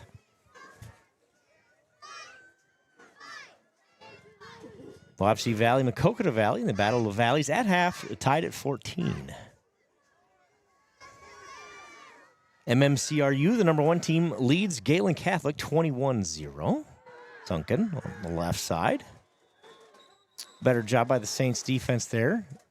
We have whistles. I would guess a flag did come in that one, yeah. Let's see here. Let's see what we have. Derek Heeman makes the tackle.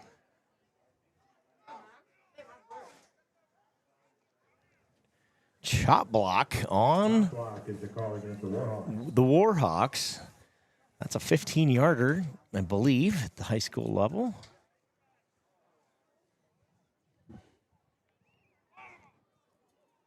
I'm going to push them all the way back here. It'll still be first down, but it'll be first in a bunch. First and 20.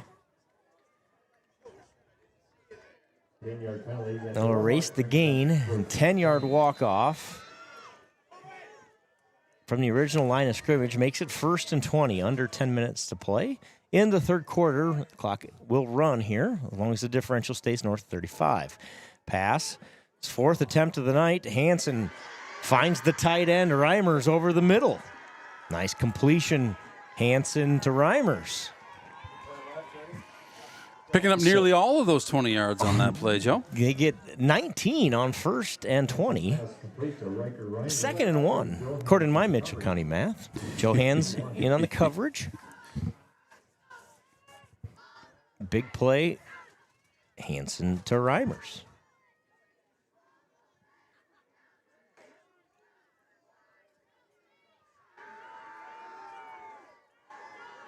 Had some rain to start this one tonight or before the game started. We've been pretty blessed to not have any. Been more forecasted, but so far it hasn't come. 2 men in motion.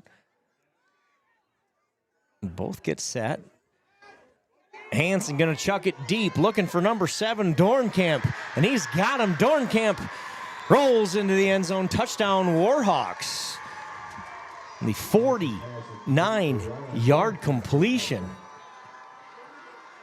Big pass, big play, strikes here as Hansen hits the senior Ryland Dornkamp for the long touchdown pass. 44-13. West Fork comes out and answers here to start the second half. Well-designed play, great execution. You see the QB kind of look like he's going to run the ball, right? Kind of sucks the defense up just enough to launch a perfectly thrown ball for the tutty. Good answer from the Warhawks. No quit in this team. I've been impressed. No. PAT attempt nearly blocked by JT Red, but it gets through and goes in. 44-14, the Saints lead by 30 with 8:42 to go in the third quarter. And once again, the clock will slow as these two teams exchange scores. Those Saints will go back on offense here. They have scored often and quickly in this one. The Saints' offense has been too much. The West Fork offense has scored their last two possessions, if you don't count that short one at the end of the first half. A lot of negotiating going on the sideline with the men in stripes. I think there's some disagreements about some potential, the way the game's being called potentially on the sideline there. That happens. Lobbying our case, it looks like. It happens. There had not been a lot of penalty flags on this one. I think West Fork, well, I have it here on my Joel Carlson Statman sheet, if I can just find it. But I believe that is just one penalty on West Fork in this one. And just 2 or 3 on the Saints. That one's going to be out of bounds. Again, a procedure penalty. And that ball on the kickoff goes out of bounds. Good job. I don't know if that was Matt Clevenger, I think maybe it was over there, that said that ball's going to go out of bounds. I think I'll just let it go. He does just that. It bounces out of bounds. And the Saints will have it at the 35-yard line. So the Saints have it for their first offensive possession of half number 2, leading at 44-14. We've seen a little bit of everything in this first half from the Saints. Schwiesau is 3 of 4 with 46 yards. Saints have 195 yards rushing, led by Joe Clevenger, who has 70 on one long run and 90 on the night. Nice hard run there to start the second half for Mr. Clevenger. Clevenger with a gain of 6 on first down. You can see West Fork is just got everybody up on the line. The linebackers are in the lineman's pocket. They are going to commit to trying to stop that middle run. And we've seen teams do that.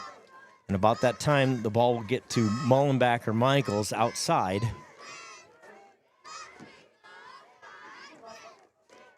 For now, we're going to stick with that middle run. This is Michaels with a gain of 4, right near the first down sticks. Going to be just short. It'll be 3rd and inches. I haven't really seen that option to the outside tonight. We have not. I don't think we've run it. We ran it once on the 2-point conversion, right? And I believe Schwiesau just kept it. He did just keep it, and he went in on touchdown. Either one of them were going to scamper in for 2 there, but we have not run it. I believe you're right, outside of that play. 3rd and inches. Get a Joe Clevenger plunge here. Not just a plunge, but Joe Clevenger. Oh, my goodness. Still on his feet. Let's see if we can see what happens. That's Andrew Hall with it. Excuse me, Andrew Hall sneaks in there.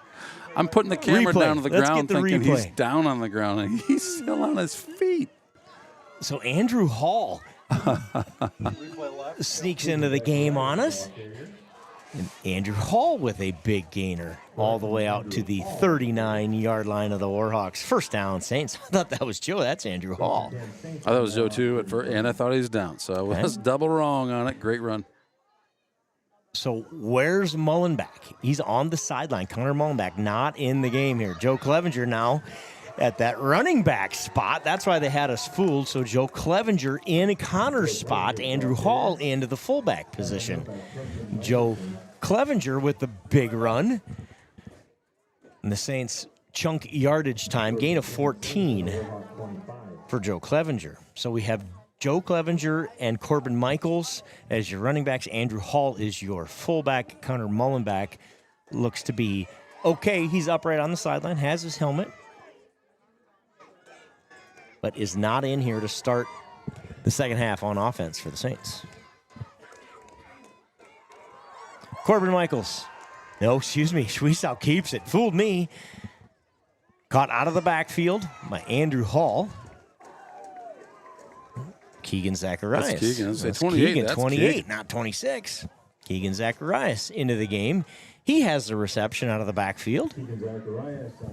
Keegan looking great so far this year. We've got to see him a lot in these varsity games in the second half. And as a junior, obviously, he's behind a really, really stout group of seniors. He's not getting maybe as much playing time as he would like to have, but I love watching him in the second half of these games. He's been doing just so great. a beast in the JV games. Those of you who joined us for those here on Saints TV. Gain of 7 on first down for Keegan Zacharias.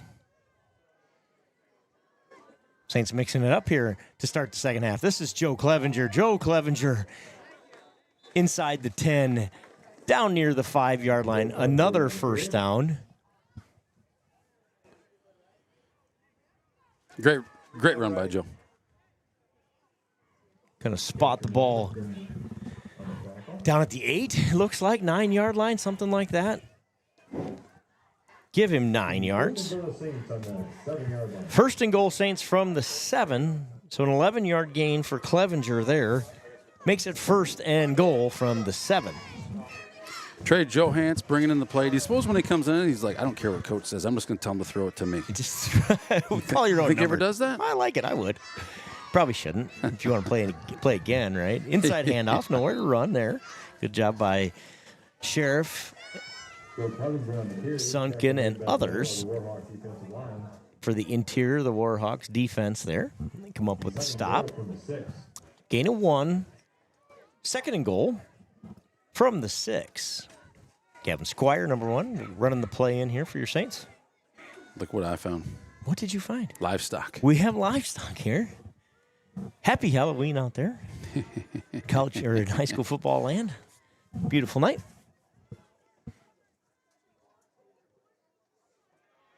Michaels has it, trips, lost his footing, and down he goes.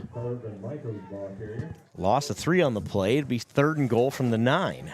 As Michaels loses his footing there. I don't know if he got tangled up with Schweisow in the backfield or if he just caught a cleat there. I don't think Heidi Michaels would mind my sharing a conversation with her, probably via text, I don't remember, this week about how Corbin's cleats are worn down. Like, this is I guess sports are expensive, right? But she had to go buy new cleats. Like, well, wait, they're just running on the soft ground. You can't really wear them down, right? She says, no, I looked at them. They're worn down. Touchdown, Saints. Keegan Zacharias rumbles into the end zone from 9 yards out. Touchdown, Saints. Great run, Keegan. Good to see Keegan get his here. Yes, it is. In the third quarter, he's got the touchdown run. It is 50-14 Saints. We could see a kick here, Joe. We sure do, Max. Neely, the freshman, number 42, on to do the kicking for the Saints. Seth Schatz is your holder. Andrew Hall is your long snapper. Kick is up, and it is good. Wow. Max Neely. Great job, Max. Just inside that right upright. Kicks the PAT. It's 51-14. High snap. Short kick, but good enough to score. We'll take it. The Saints go over 300 yards of offense on the night. On that drive, they answer the 49-yard touchdown pass from Hansen to Dornkamp for the first drive of the second half for West Fork. The Saints answer a drive of their own. Some fresh faces in there on that drive. They go up 51-14. The Warhawks penalty will be assessed on the kickoff. There's a penalty on West Fork after that, and that'll get assessed on the kickoff here. North Lynn scores. It's into the fourth quarter already there. Two teams that run the ball a lot. 14-3, North Lynn leads Pekin. Shout out to Ava Witt, who competes tomorrow at the state cross country meet. I believe that's 2. There it is. 2. I think it, and Duke makes it appear on the screen. The guy's amazing. Congratulations, Ava. She runs in the state cross country meet tomorrow at 2 p.m. I believe you can follow that live on the association website, correct? Yeah, it's, I believe, Wayzata Timing is doing that. Doing that. I know they did today. Hey, by the way, congratulations to Scarlett Burns. Got 5th place today. I saw that. In the 2A state cross-country meet. Bunch of talented runners up here in North Iowa. Ava gets her shot tomorrow. I think she's got the 17th best time, as I saw it, in the state as just a freshman, Joe. Yeah, just a freshman. Awesome. She's going to be fun to watch. Track season just around the corner. We'll get to see a little bit more of her in that as well. You got it. Hope the weather's good for you down there. It's been around here. Cross country, volleyball, football. Let's keep it going at all levels. The girls' volleyball team plays this week. Ava Witt running in the state cross country meet. And if this score holds for the next 16 minutes or so, your Saints will be playing in the quarterfinals right here at home next week on Friday night. Good kick all the way inside the 5-yard line where Sunken has it. He's going to return it across the 20. Good coverage by the Saints kick return team. Seth Schatz in there as well for your Saints. On the tackle, 1st and 10 Warhawks from the 23. Trey Johans in there as well for your Saints on the tackle. There's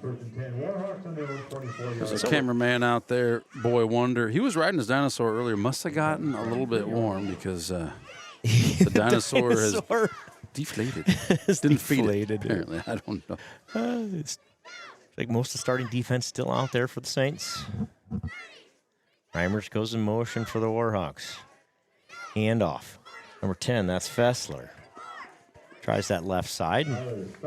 Good pursuit by the Saints defense. Gain of 1. 2nd and 9.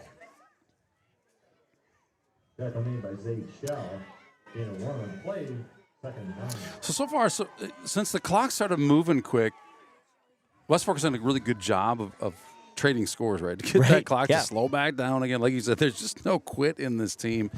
You got to hand it to them. A really, really quick start for the Saints in this one with multiple short field drives. West Fork is doing everything they can to keep this clock from running fast. A little misdirection up front, but Saints stay home, aren't fooled. Short gain on the play. Sunk in the ball carrier. Gain of 2, 3rd and 7. Yeah, you know, you look back at the start of this game, and West Fork made too many mistakes in that first quarter. Since then, they've sort of cleaned it up and gone kind of blow for blow here with the Saints. At the end of the second quarter and here in the third quarter, like you said, the Saints got it above 35, and they've traded touchdowns since. 51-14, the Saints lead it. Under 2 to play in the third quarter. North Lynn scores again. It's 21-3. North Lynn leads Pekin. Hansen going to looking to throw it back to this side. He does just that. Going to miss everybody. Intended for number 1, incomplete.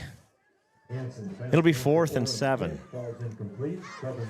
Good job by Corbin Michaels and JT Red. They had that one read and were in coverage there. That's one of those, try to get everybody to kind of flow to the right defensively, and we're going to throw it left.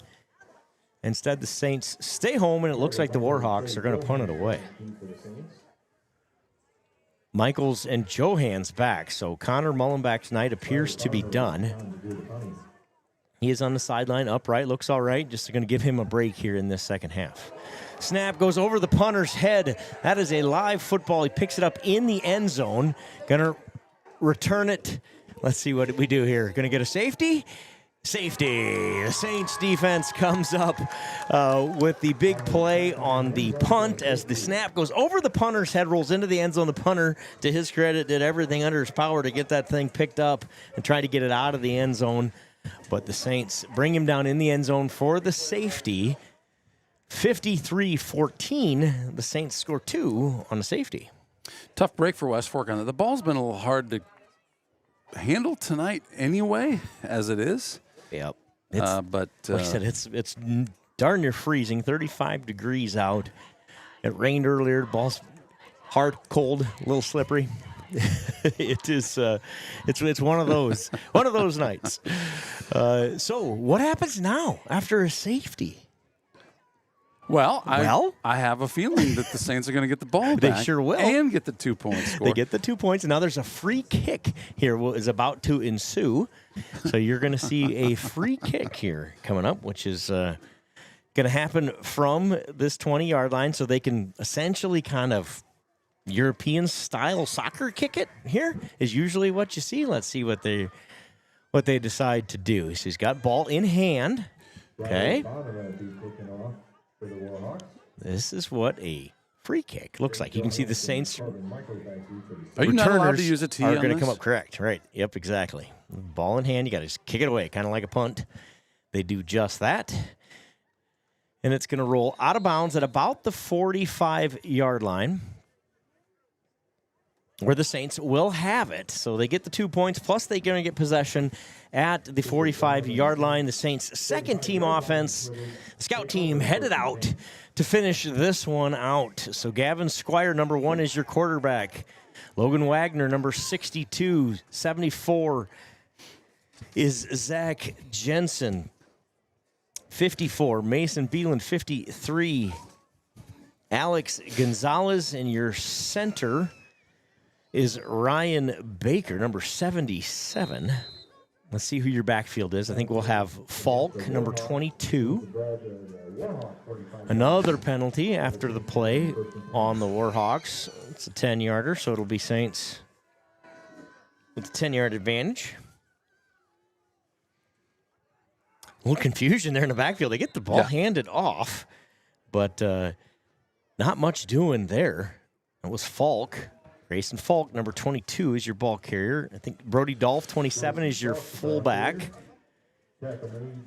21, Landon Hillman was out there as your tight end. He comes out.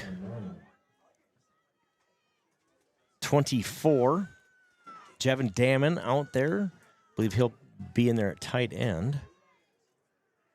That'll do it for the third quarter. After 3, Saints lead at 53-14.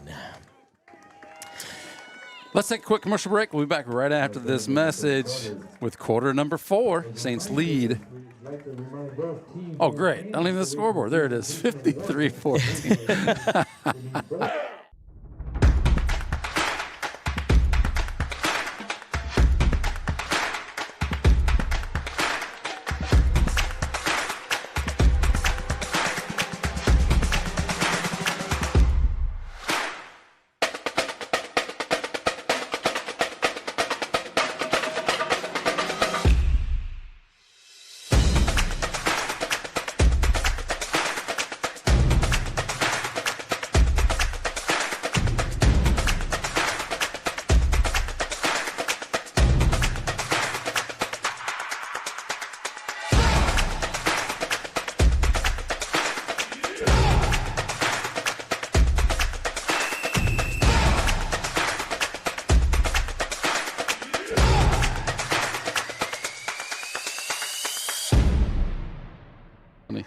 We're back here in St. Ansgar. The Saints lead at 53-14. The scout team out there on offense.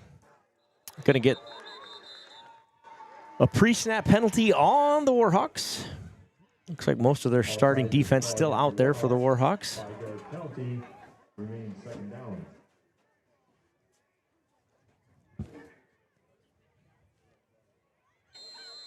So 2nd and 9 becomes 2nd and 4 as we start the fourth quarter.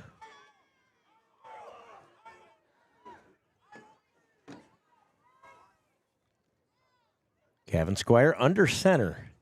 Hands it off to Falk. Grayson Falk falls ahead for a first. No, just going to mark him down short. Gain of 3 for Grayson Falk, 3rd and 1. I thought I had him across the 35-yard line, but knee must have been down a yard prior to that. Grayson's another one of those kind of exciting up-and-coming running backs here for the Saints. It's been fun watching him this year, too. Yeah, just a freshman. Was hurt to start the season, but is back now and playing great. Squire to pass. The ball is picked off. Incomplete. They were the official was literally looking in his arms to see if the ball was there. You'll be able to see that on the replay there. I thought plenty of contact there on the defender. That ball, it does hit the ground. Good call. In the end, they get it right. 4th and 1. After the pass play on third and 1 goes incomplete. That was intended for Keegan Zacharias, I believe. Great job by the officials. Take the time, get the call right.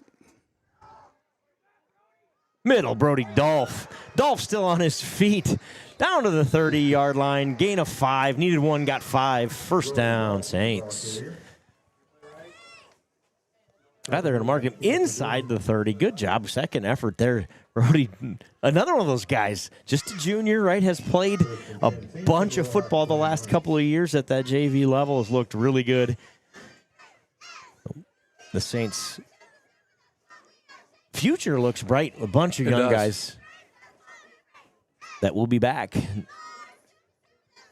for next year's campaign. Still a lot of work to do here yet this year as the Saints look to move to the quarterfinals. Keegan Zacharias with the carry. On first down, he gets 3, makes it 2nd and 7. A couple fun stats for you. If this score holds, this is the 13th team in school history to advance to the quarterfinals, and the 3rd time in 3 years. 23, 24, and the 25 team looking to punch their ticket tonight to be the 13th team in school history to play in these quarterfinals coming up next week. That's amazing. Kane Dietrich in motion. Kane Dietrich's got the football. Another one of those explosive freshmen.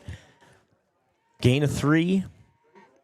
Joe, I know I'm guilty of it. You look at a good team, you look at the roster, like, well, look at all the seniors are starting to get these guys graduated. You know, they're not going to go. They're going to have a down year next year.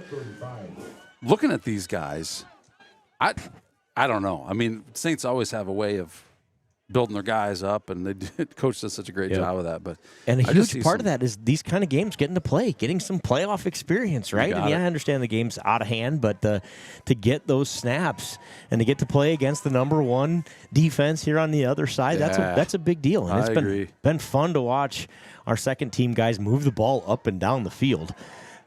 Holding call coming, going to erase a nice gain from Grayson Falk. Let's see if we can find it on the replay. You guys be the official here. The hold? Find the hold. Find the hold. I can see it live. Let's see if you can find it. Did you see it? I saw it. It was kind of in your screen there, kind of not. See if you can find it at home. First one to put it in the chat wins a thumbs up from me. And of course, when we play the challenge game, the replay's not working. So a 10-yard penalty. There it is. There it is. Do you see the hold? We'll come back. 3rd and 15. Middle run there. I believe that's Dietrich with it. It is. No, it's not. It's Falk, I believe. Number 22 and 32 look a lot alike. They're only 1 number apart, in fact. Short gain of 1.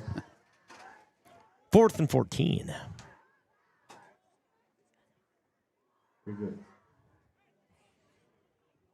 So the clock runs under 8 minutes to go. Northland still leads Pekin 21-3. Got to be less than 10 minutes to go in that game, so it looks like it'll be Saint Ansgar versus Northland on this field next Friday night, 7 o'clock. Be here. That game's in Pekin tonight, isn't it? That game is in Pekin, yep. The Saints let the clock run all the way out, call the timeout, 7:33 to go. It'll be 4th and 14 when we come back to action here.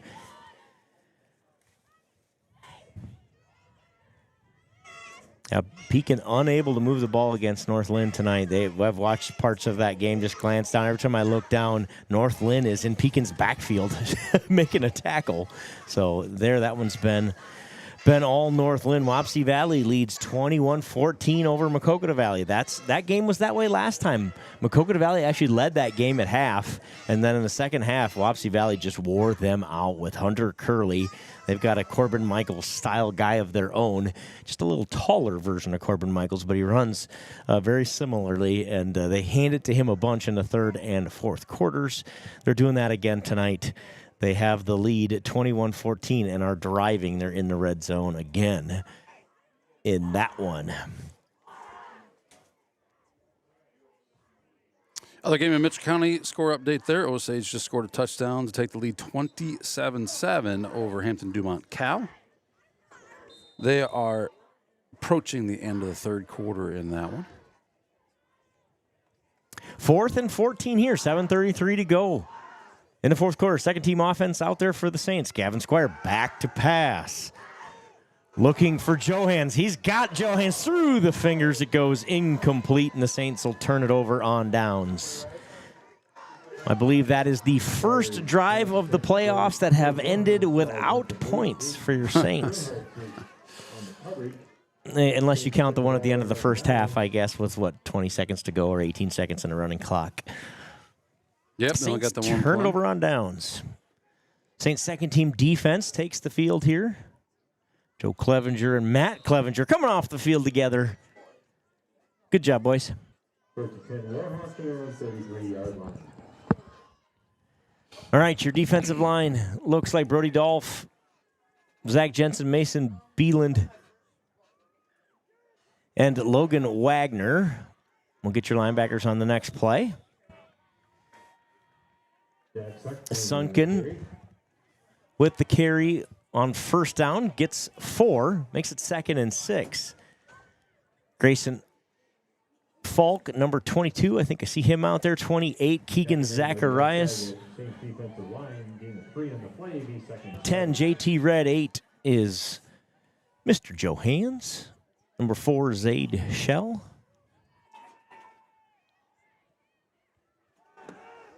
Andrew Hall, 26, is your middle linebacker. Hansen takes off with it, slides down, avoids a hit coming from Johans. Slides down short of the line to gain. So a gain of 6, 3rd and 1.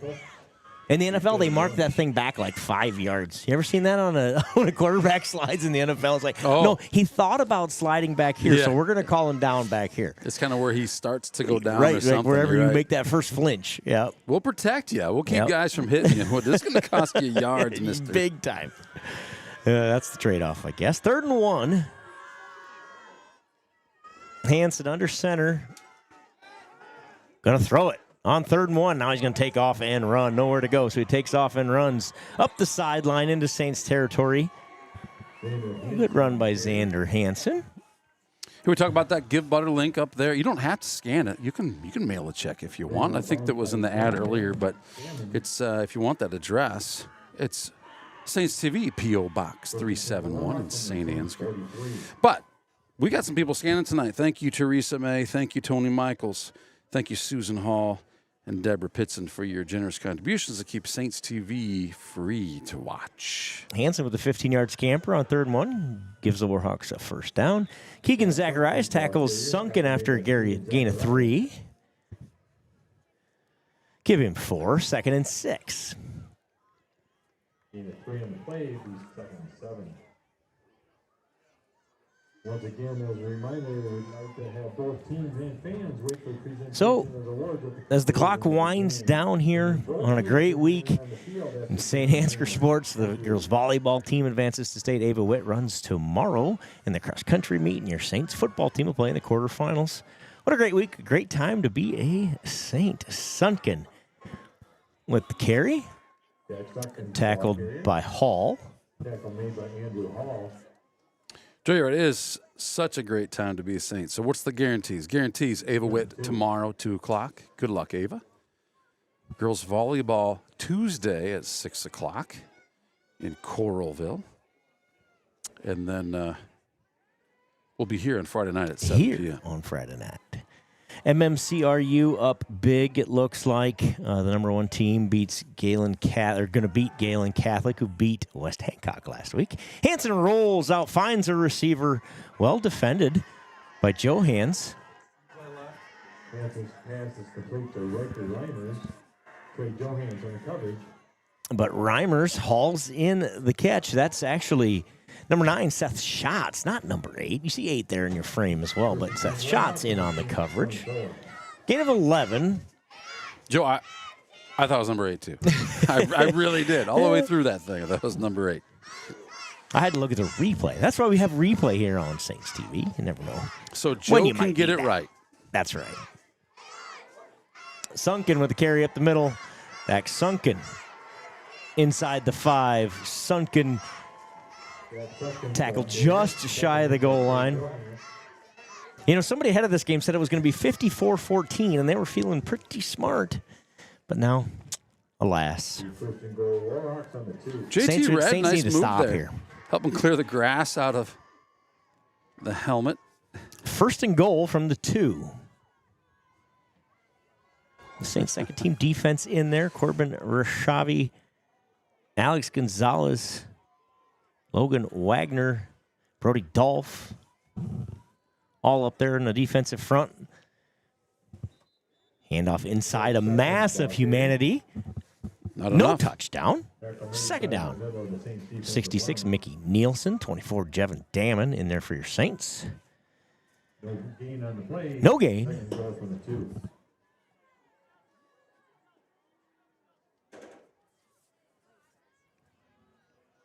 Got a lot of advertisers out there putting some ads up on this stream. Again, all of that gets put toward the Saints TV program. If you have a business you want to advertise, just email me, Eric, E-R-I-C, at saintstv.com.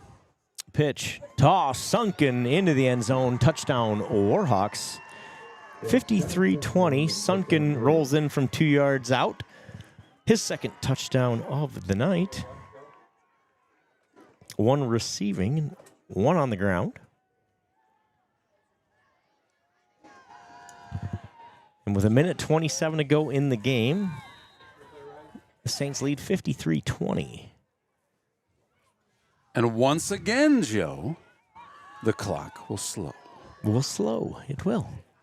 Give the Saints second team offense a minute and a half after the 2-point conversion attempt.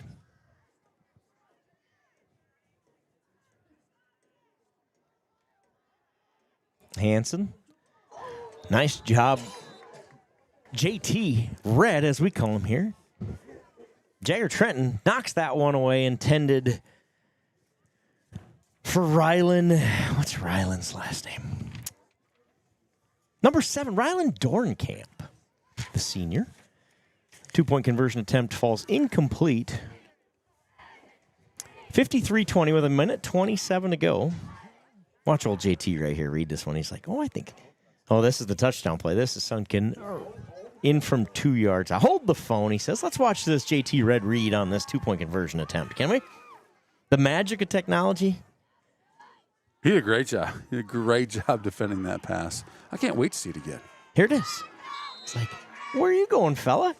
Nice job. Nice read. Good job, JT Red. Saints lead at 53-20. They are going to roll into the quarterfinals. Again, just the 13th time in school history. 3 years in a row, this team advances to the quarterfinals. The 11th team in school history to win 10-plus games. That's also the 3rd year in a row that the Saints have won 10 football games.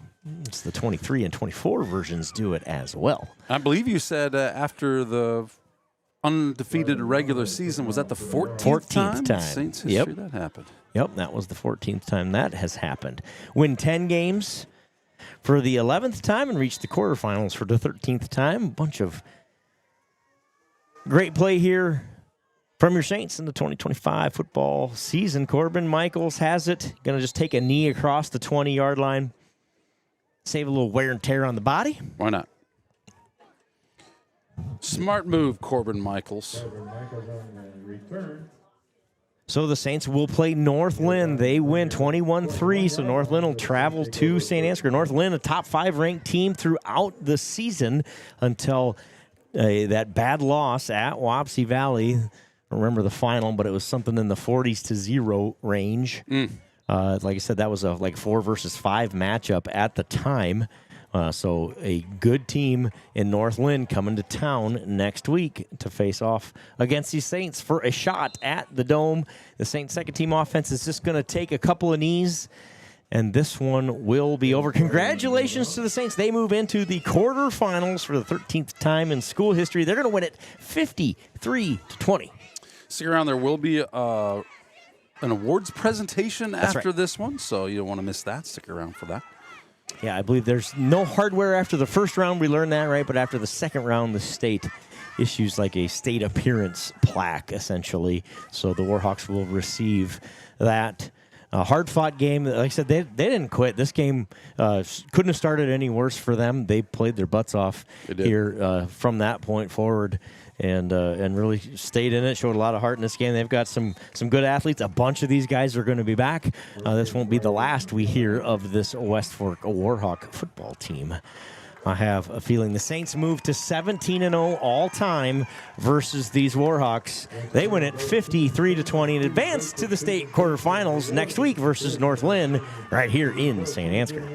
Brad Mulford, a guy whose hometown is in West Fork territory, cheering on the Saints tonight. That's Saints TV superfan Brad Mulford. Thanks for chiming in tonight. Steve Pope, always great to hear from you. Congratulations to the West Fork Warhawks. They end the season 7-3.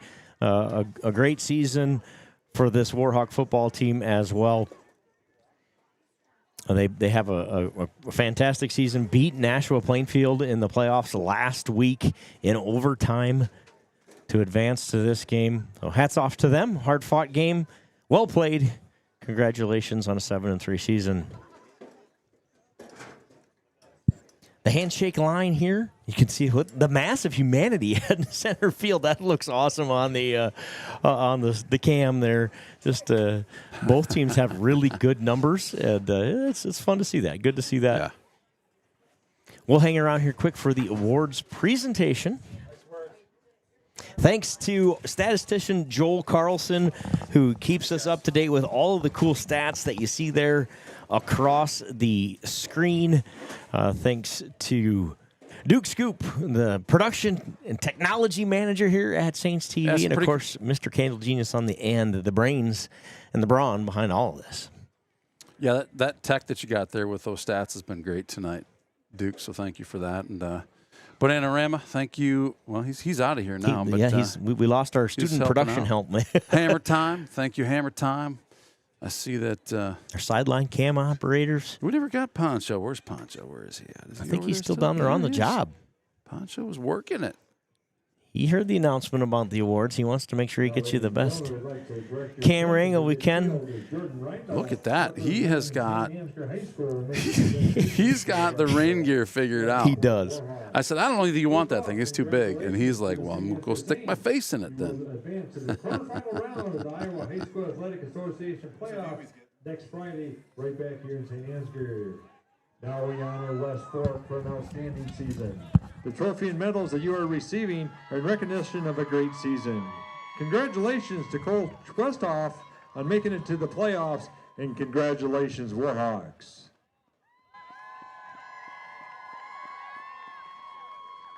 Congratulations to the Warhawks. They end the season at 7-3. Your Saints advance 53-20. They'll head to the quarterfinals. They'll take on North Lynn next week right here in St. Ansgar at 7 p.m. Be here if you can. If you can't, there's Saints TV for that. A couple of stats here as we wind down the night. Porter Schwiesau ends the night 4-5 passing, 53 yards, and a touchdown on the receiving end. Zaid Shell has 21 yards receiving. Corbin Michaels has 18. Connor Mullenbeck and Keegan Zacharias both with 7. Rushing-wise, Joe Clevenger leads all rushers, 9 carries, 122 yards, 3 touchdowns. Corbin Michaels, 7 carries, 79 yards, 2 touchdowns for Corbin. Connor Mullenbeck has 26 yards. Andrew Hall with 16. Keegan Zacharias with 12 for your Saints. Dak Sunken is the leading rusher for West Fork with 39 yards of rushing. Blaine Schultz had 31. He went out with an injury there in the second quarter and never returned. Connor Swenson, 16 yards. For the quarterback, Xander Hansen, he finishes the night 6 of 7, 100 yards passing and 2 touchdowns, 1 to Sunken and a big one to Rylan Dornkamp, who had 2 catches, 55 yards, and a touchdown on the night. There's your stats rundown. Thanks to Joel Carlson. The Saints win it 53-20. They advance to the quarterfinals. A lot of great people helping out tonight. Great game by the Saints. Hats off to West Fork for a great season that ends here tonight. Saints will play here a week from tonight. A week from 7 tonight. p.m., same time. So good luck to Ava Witt. Saturday, there's a little behind the Saints cam action as this thing makes its way back to its hometown. Is that that must be Boy Wonder on that one, huh? Is that right? The backwards crawl. There it is. There he is. That's the backwards crawl. Indeed. I love it. Thanks for joining us. Thanks for being a part of this. If you can, scan that QR code up in the upper right-hand corner of your screen. Help us keep this stream free. We love doing it. Thanks for joining us. Thanks for being here. What a great week to be a Saint. Saints volleyball team advances to the state tournament. Ava Witt running tomorrow in cross country at the state meet, and your Saints will play in the quarterfinals in football. Next week, we'll bring it as much of it as we can to you. Let's talk about that. Volleyball, we will have an audio stream. We'll have Jack and Skippy on the audio call. You got it. You can watch that stream as well. There's links to that. You'll be able to find that. The state provides that, we believe, for free. My recommendation, bring the stream up so you can see the picture. Yep. Hit mute and bring up the Old Saints TV stream on your phone. Listen to Jack and Skippy as they bring you all the action from state volleyball. Tuesday, Wednesday, Thursday is what that schedule looks like. 6 p.m. games those first 2 days. You got just a quick little story on that. So a year ago, this football team, the Saints football team, made it to state, and you, Joe, and Duke were kind of saying, like, I think people want to, like, they kind of want to hear our stats. They kind of want to hear our take. And I was like, guys, they're not going to let us video. No one's going to watch. No one's going to tune into that. But you know what? We'll try it. Why not, right?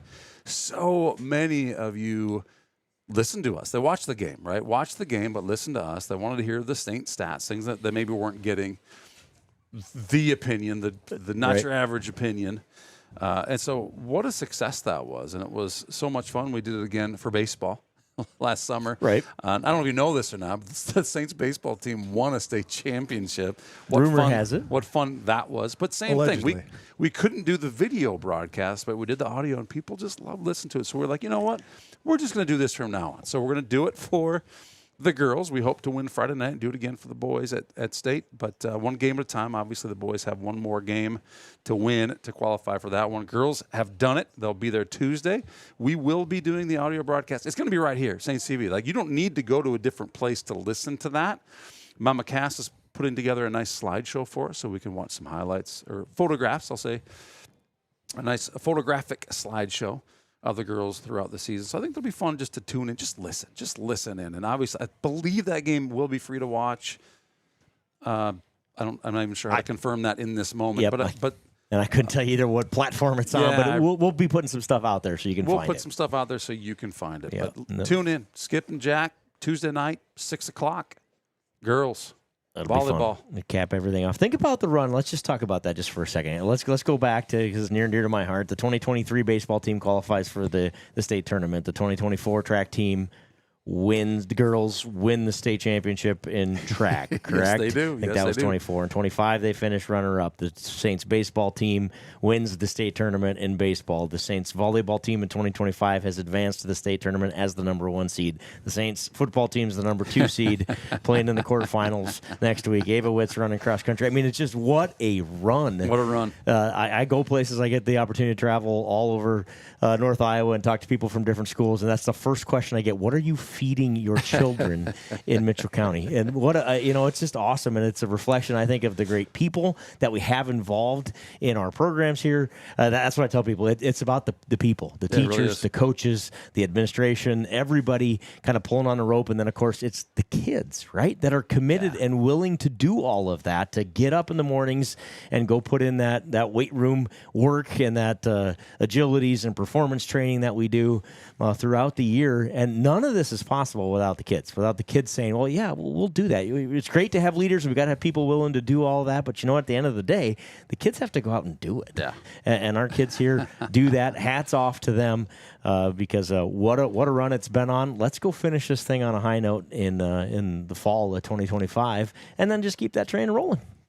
I'm grateful every day that I chose to raise my kids in Saint Ansgar, and you're exactly right. It's the school, it's the teachers, it's the staff, it's the kids, it's the camaraderie, it's the culture. It's a culture thing here in Saint Ansgar. And it bleeds through into all sports and everything that we do here in this community. And man, I'm proud of it. And it's sure fun to be able to showcase it here on Saints TV with you guys. So thanks for doing this.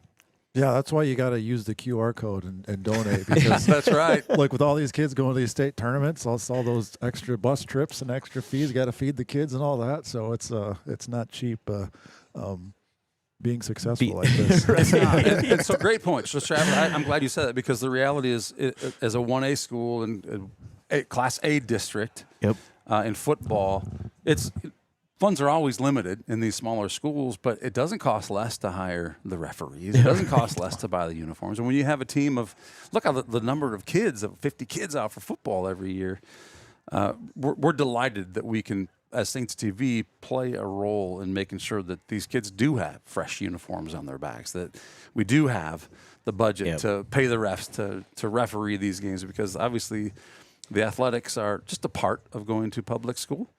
But it's an important part, and it's an important part of just growing up as a kid to be able to be a teammate for the guys around you. So confirm it for me, because I think I forgot to mention it. I didn't forget it. I just think I forgot to verbalize it. How many? This is 3 years in a row the volleyball team's been to state? 3 years. Is it 3 in a row? In a row. Correct? Am I right on that? For some reason, yes, it is correct. It is correct. Yes. So I mean, again, this is the third year. Add that to my list of 45 seconds it took me to all the success the last 3 years. Just awesome. Awesome. Really awesome.